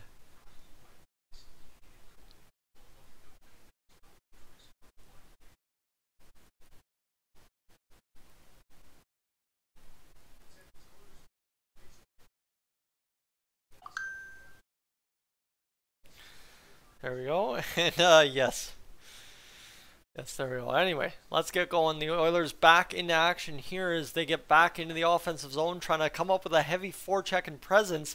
And it looks like we got a penalty coming up to the Detroit Red Wings, a tripping call. And here's Evander Kane mixing it up, and Kane's feeling no bad effects of having that wrist cut as he's scrumming it up. And now all of a sudden Kane wants a piece. Kane wants a piece of this guy, and we got him immediately behind the net here in the Detroit zone. Oh my goodness, this one is getting nuts. As Tyler Bertuzzi and Evander Kane are mixed up. Kane and Bertuzzi are trying to get a hold of each other. And finally the linesman has wrestled them free. There's a couple of gloves off in the corner. Maurice Sider has Connor McDavid, and Leon Draisaitl has Lucas Raymond. And that was a mess of a goal right there behind the net. I don't know who got taken down. It's going to be an Oilers power play. And Joaquin will win $300 if Connor scores one more. Well, that would be all right. And Tyler Bertuzzi gets it going, and looks like Evander Kane's going to go to the box. Camille, welcome in. No worries. Wow, that was something. And looks like this one goes back behind as Kane gets in there. Bertuzzi takes the original. And then all of a sudden, does Kane take a retaliatory penalty? I don't know. I think the Red Wings kind of egged him on there and attacked him, and he just had to do that. And we've got the calls right now. And this is all kinds of madness here in behind. And it will remain an Oilers power play as this just kind of all wet loose. Wallman came in there. It just, oh my goodness, I don't even know how to describe this one. The referee called the penalty. Kane came back for seconds, as we expect Evander Kane to do. And he just got involved. The linesman trying to juggle them, trying to separate them. Wallman comes flying in there for a second, and all of a sudden Larkin gets a piece of Kane, and Kane takes down somebody. Larkin's down on the ice. Bertuzzi's on top of Kane. Bertuzzi's trying to get free. He's got his gloves flying, and Larkin's got gloves off, and I really don't know exactly what's going on there. But it's going to be a 2-minute power play for the Oilers. Cedar takes a 2-minute penalty for tripping. That's who originally took the penalty, and the Oilers will see the face-off come outside the zone.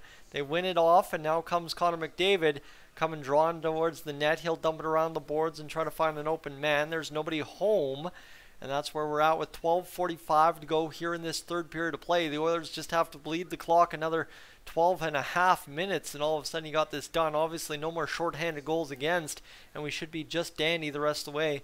As this one goes back to Leon Draisaitl, he'll come in to the top of the zone where he'll get it off to Connor McDavid, who fires the shot and goes up and out of play. That sucks. Connor could have used that. And all of a sudden Rasmussen and Connor McDavid tangle up. Nuge for some reason tangled up with Rasmussen. And I don't know what's going on here. The Red Wings and Oilers suddenly choosing not to like each other. And one more shout out, I didn't catch it because we were too busy covering the scrum. Connor, again, thank you for the donation. Really appreciate that. And of course, to all you tuning in, that's why we're commercial free the rest of the way home here. 12:23 to go here in the third period. 25-20 the shots on net for the Red Wings. They trail 3-2. And let's get them going. McDavid needs a goal. Sorry, I misread that, but is what it is. And we're also over 4 minutes watched on the stream. Don't mind me at all. The Red Wings dump this down the ice. $1:20 left in the power play as Jack Campbell out to play this puck. Again, a nice momentum disruptor there for Campbell. 12-12 to go here in the third period as played ahead to Leon Draisaitl. Will sift off to Zach Hyman. He's looking for options. He's got Draisaitl around the boards, who goes back to Nuge, but it escapes Nuge. And the Oilers power play, let me tell you, you want to talk about looking out of sync. The Oilers power play tonight has looked out of sync. As that's a nice play though by Draisaitl over to Connor McDavid. McDavid's going to play back to Draisaitl. Draisaitl will pass it down to McDavid. McDavid looks for an option. He's got Barrie at the point. Barrie across to Nugent Hopkins. Now Barrie back to McDavid. The shot, and I think that's shot number 3 of the game for Connor McDavid, my friends. But that doesn't count for much, as that was clear there for the Detroit Red Wings. Now Jack Campbell will play it around. Evan Bouchard turns it over for a brief second. Warren Foegele able to play it. He plays it off the side of the net. And with 25 seconds to go here in this power play, I am almost glad this thing's done. As Darnell Nurse plays it ahead, here comes Foegele. He's going to play it across the shot. Husso the save. Didn't have a clue where that puck was, but he made the save either way. 12 seconds to go. The Oilers get a couple of shots on net. Nice play by Jack Campbell to get that puck handled off to Evan Bouchard rather quick. Red Wings with 26 shots now on the game, and Evan Bouchard plays it across the boards off of the end boards, and this one comes all the way to the near side where, well, that's going to be picked up by Foegele off to Ryan McLeod. Remember, these guys have the goals tonight. Played in front. Oh! Foegele wanted that one short side on the hat trick and just couldn't heel it in there. Mr. Dylan Holloway plays it back to McLeod. Played on down deep. This one bounces off of the end boards. And this one's going to go back the other way as it's going to be a breakaway now. Shot, save, Jack Campbell, and a 10-beller. Goes into the splits and makes the save to keep the game 3-2. And that's a huge get for the Oilers. A big-time stop for Jack Campbell after a terrible power play, and the puck came back the other way. Friends, that's what we're talking about. But look at this pass here, almost by Darnell Nurse. And, man, Warren Foegele just could not heel that one into the back of the net if he tried. And a big save there by Jack Campbell to keep that game 3-2. That's a big timey. And guess what? We just hit 1,200 views on the stream. Thank you to all of you who have watched the stream so far and continue to watch. Really appreciate everybody being in here. We're at 4 minutes and 8 seconds on the stream so far. So we are well over 80 hours on the stream. Don't mind me at all. That's not a bad get. And 10:23 to go here in the third period. The Oilers will see a face-off in their defensive zone. Derek Ryan will try and tie this one up. He does. Cody Ceci gets it going, and he'll fire it ahead across to the far side to Matthias Janmark, who drags to try and get it to the middle. This is going to allow Klim Kostin to reverse off the boards. It's chipped to a Red Wing stick, who's going to be able to maybe get it out of the zone. No, Janmark's coming in working hard. Ceci doubled this down, and success maybe for the Oilers. Nope, it's going to be Hronek who's able to get this puck out of the zone and allow Osterley to transition it through the neutral right onto an Oilers tape, though. And we are inside the last 600 seconds to play here in this third period. The Red Wings crowd getting restless. This one's chipped ahead by the Red Wings. They're going to play it on down deep. And this one's going to go down low to Ryan McLeod, who's going to play it to Dylan Holloway. Holloway's looking for this puck. It's cut off there. And back to the point. The shot, that one right up, rising over top, and now an opportunity for the Oilers to continue to try and get this puck out. They haven't had much success as of yet, but they'd like to try and get it done. And here's Cody Ceci. He's going to flip it glass and out. No, glass and glove pass down to Dylan Holloway, and we will have a whistle right here. Friends, I'm going to go for a quick bathroom break while we're on commercial break. I would appreciate if you're tuning in, considering hitting that subscribe button in the time I'm upstairs, and I'll be right back in a matter of a few seconds.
There we go. Made it back in time before the game got going.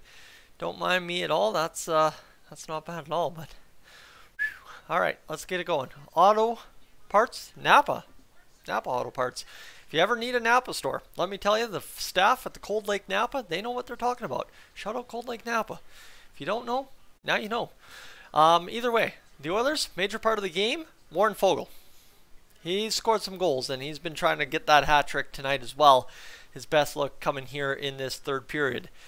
But, yeah, that's where we're sitting right now, and we'd like the hat trick for Warren Foegele now, wouldn't we? We've had a couple hat tricks this year. We don't mind that. Obviously capped off with the hat trick for Connor McDavid on opening night. If you want to ever see a great story, go check out my recap of the Oilers game on opening night, because that was dang something special. Let me tell you, the father and son sitting in front of me at the Oilers game that night after we got upgraded seats and stuff due to a ticket fraud error. It was a great story. One of those meant to be there to be able to tell that story kind of moments where they were there honoring their late brother-in-law, uncle, whatever you want to say. Breakaway for the Red Wings, though. Backhand. Jack Campbell, the denial. He's on the puck, and he makes the save. And now the Red Wings and Oilers. Again, here comes Klim Kostin flying into the pile. Nugent Hopkins is throwing hands. Not really throwing gloves down yet, but he's throwing hands trying to get Hronek off. Here's Desharnais trying to mix it up. Now there's two Red Wings mixing it up with Vincent Desharnais, Matthias Janmark sitting there. Philip Broberg's just trying to hold his own against a guy who doesn't really want to work with him. Desharnais's got two men handled. And these scrums are absolutely elevating here late in this game. Here's Desharnais ripping up on the visor of the Red Wings player. And all of a sudden there's a couple of confusions here as another Oiler takes over somebody else's role. And Klim Kostin wants a piece of Hronek, still wants a piece of Hronek. Kostin's asking him, you want to dance? We're going to dance later, bud. And, oh my goodness, this is, I told you right off the bat. I kind of expected kind of a classic like it was Calgary versus New York last night. I don't mind the Oilers getting involved and having a little bit of a classic tonight. I don't mind that at all. And these scrums, a 3-2 low-scoring game, tight game all throughout, breakaway for Kubalik, and the Oilers defense, Broberg gets caught. Jack Campbell makes a big save, coming in flying with Sundqvist to try and jam home the rebound, to which the Oilers took exception. Desharnais was beat. He knew he couldn't compete, and he allowed Broberg to keep in there with the stick, interfering a little bit to prevent the goal from going in. And all of a sudden, the pile got going, and the referees are conferring. 8:40 to go here in this third period. Hronek and Kane are exchanging blows in terms of words on the bench and on the ice. Don't mind this at all. Desharnais is in the box right now for the Oilers. Captain Connor McDavid's out there talking things over, and looks like things are going to get a little bit animated down the stretch here. And sorry, I'm wondering where the chat is, and it's because I don't see the chat. Now would be a good time to insert ads. No. We're ad free thanks to Connor. And this one back, and this just extra tap there by Sundqvist, and the push on, it was the push on Desharnais, not even the tap on Mr. Jack Campbell. So Klim Shady comes in and cleans crease, and we like this. It is huge. Yeah, you know what? Good get there for Vinny Desharnais. And Zach, to answer your question about if it's worth it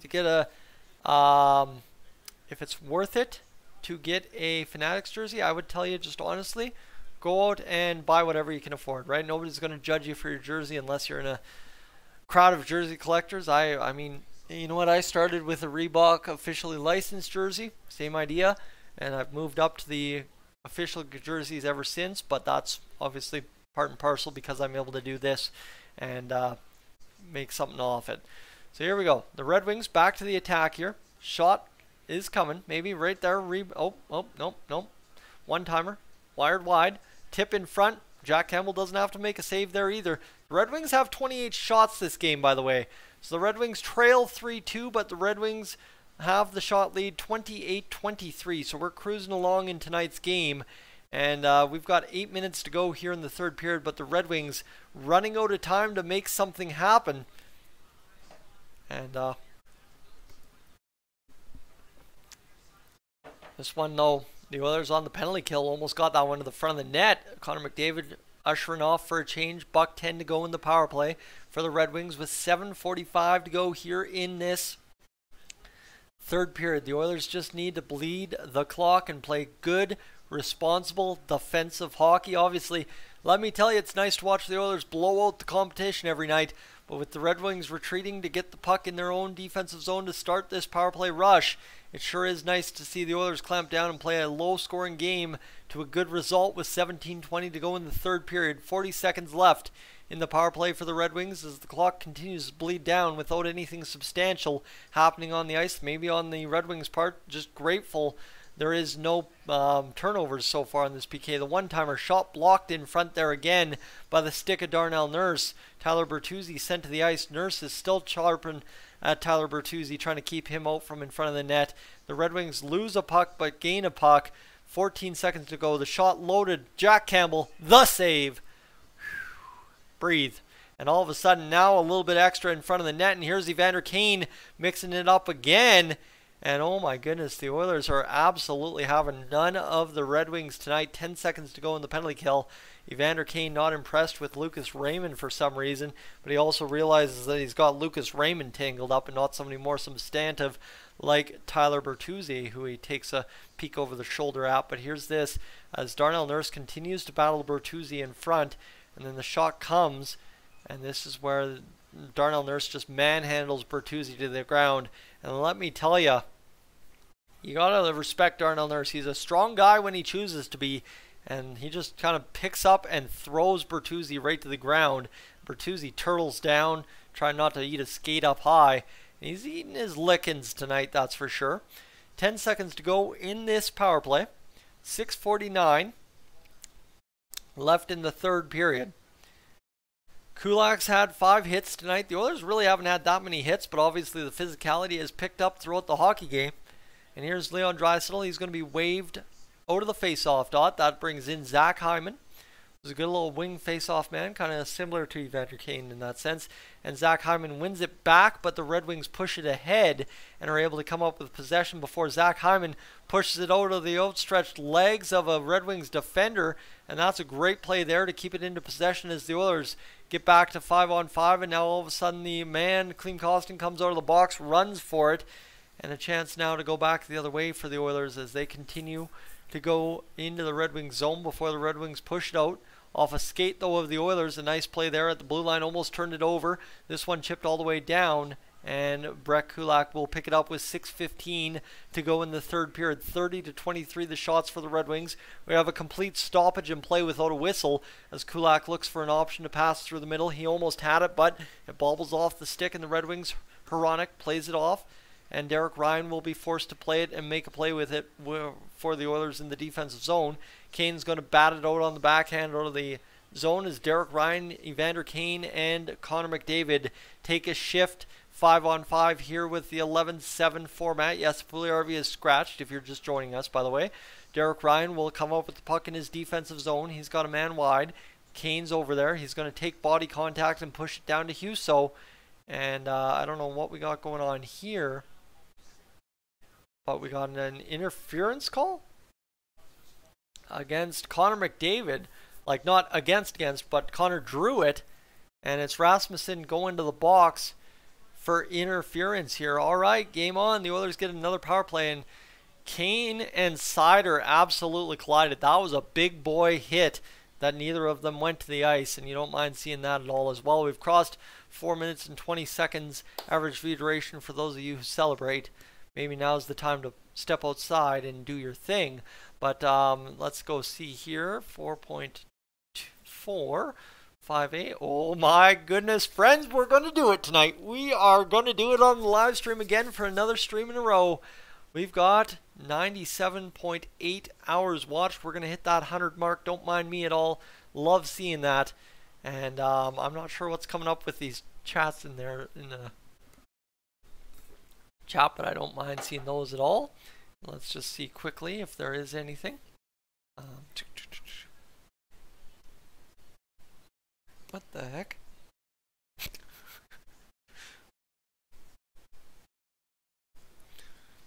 That's the most random Snapchat I could see, and I'm not sure. I'm on commercial break here, guys. Am I that far behind? I don't know. It says I'm live. You guys are having too much fun. I love it. Anyway, just to get going here, I don't think there's anything else of value I can add to this commercial break other than the fact of I just need the Oilers to get this job done, that's for sure. And yeah, no, there's a random like on my tweet from that BioSteel retweet. I guess that's the big news of the day. BioSteel did retweet one of my BioSteel tweets, so that's pretty good. Most of these first games back have been filled with aggression. Let's see what's going on here. Ding ding. Everything there, it's just love. It's just love for this this absolute mess of a hockey game that we're getting to go here in this third period, second period, and things bubbling over. You don't mind seeing it at all.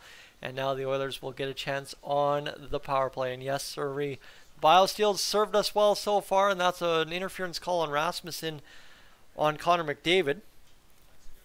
And this one's going to go down the ice. Rasmussen, an interference penalty with just over 5.5 minutes to go. The Oilers will kill the penalty, hopefully, or kill the power play with hopefully less than 3 minutes to really go in the period. If we can maintain zone possession after the penalty expires for Detroit. Leon Draisaitl getting it going. I'd love to score, but I don't have much faith in the Oilers power play tonight. The shot fired on. Husso the save. Oilers rebound off the boards. Connor McDavid goes back to the point. Tyson Barrie will challenge this puck across, and it'll go down the back to Tyson Barrie. Connor McDavid faking the one-timer. McDavid back to Barrie. He gets a bad pass, so it is what it is. This one's going to go back to McDavid, down low to Draisaitl. Draisaitl looking for his option. 440 to Barrie, the one-timer blocked in front. Draisaitl able to come up with the puck near side. Back to McDavid in the corner. High to Barrie. Barrie's got it going down low to McDavid. They're working this puck better than they have all game. The shot on the rebound. Oh, McDavid just about tucked it. Oh, Husso's all kinds of turnaround. Back to Barrie. The shot loads. Nugent Hopkins fires the shot. Scores! Nuge, 4-2. I don't know how far ahead you folks are, Zach and Dakota. But hey, call it. Nugent Hopkins scores 4-2 for the Oilers with 4:22 to go in the third.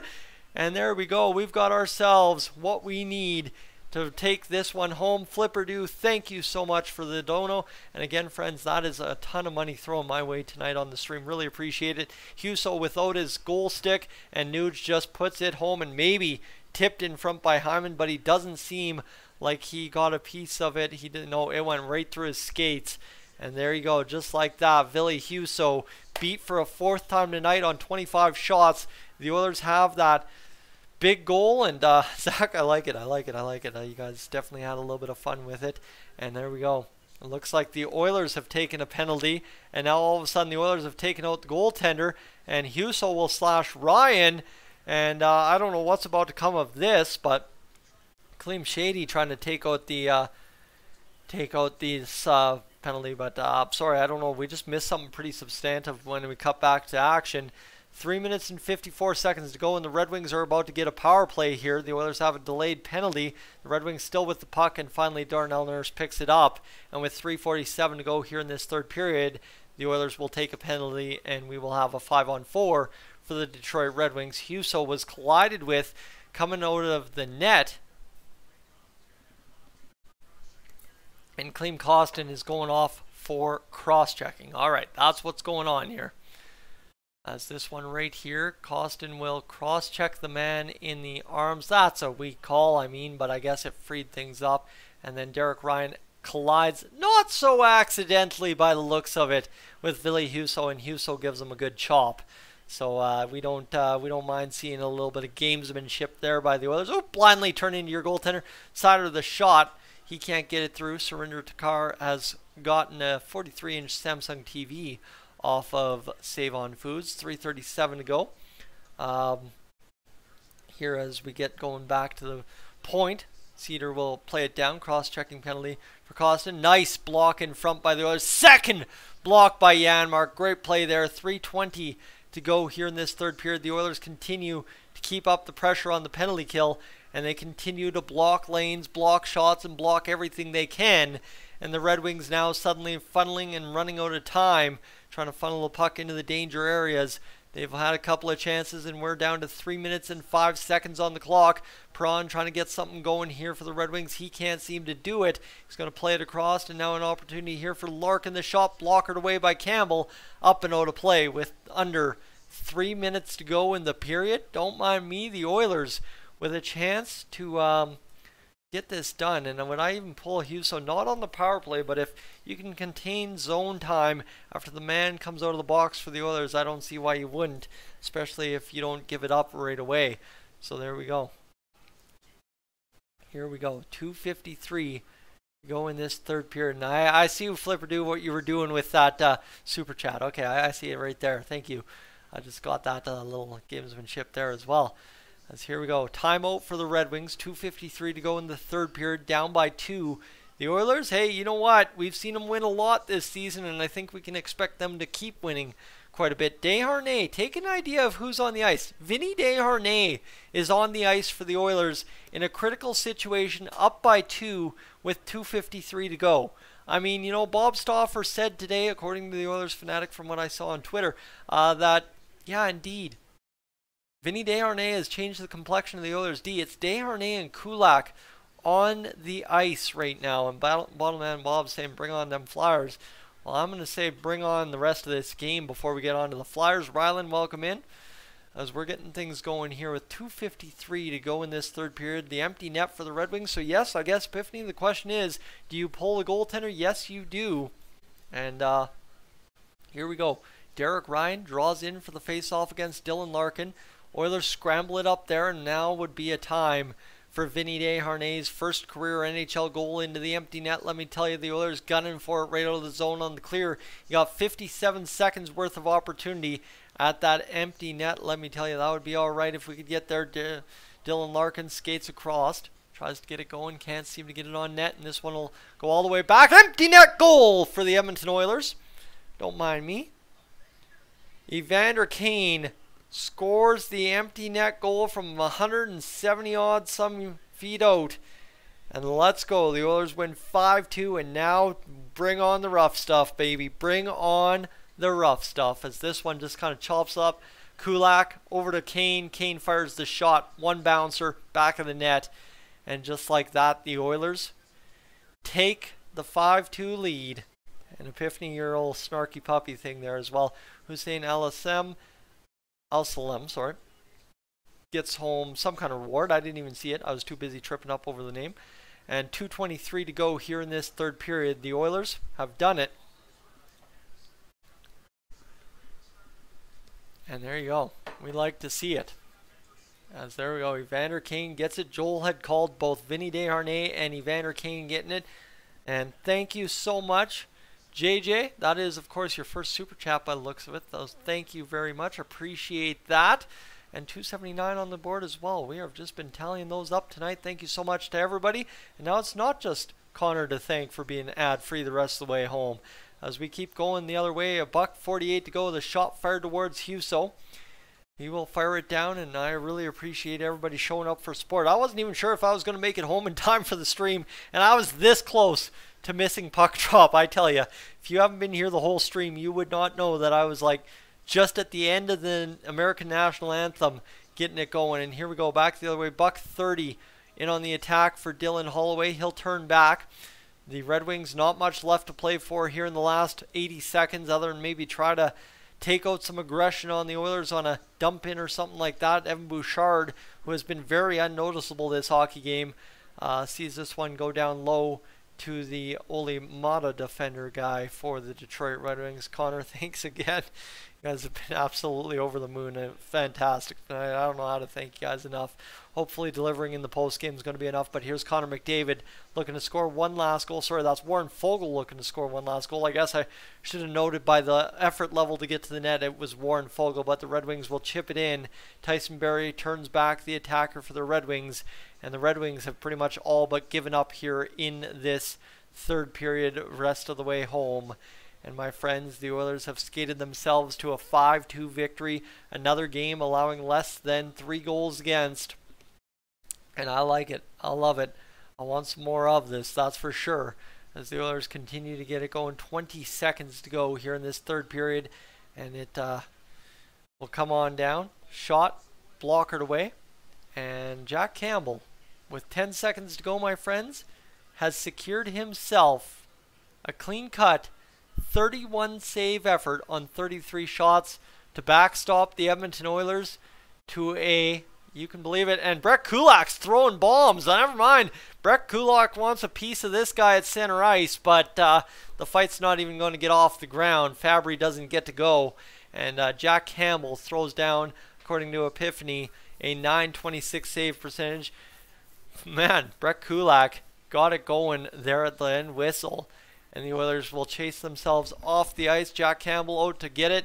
And you got to feel for him, man. Jack Campbell starting to put together a special back half of the season. We had all kinds of questions at the start, but we're liking this, that's for sure. Thank you, everybody, for tuning in. Zach, to your point, is the Yamamoto going to lace up the blades on Sunday? I would expect so. So stay tuned to Twitter tonight. Stay tuned to Twitter the rest of the week.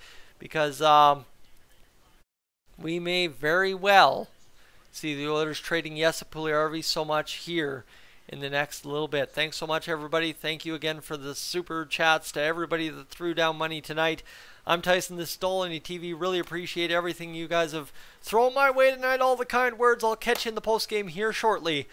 For everybody tuning in back home, I'm up on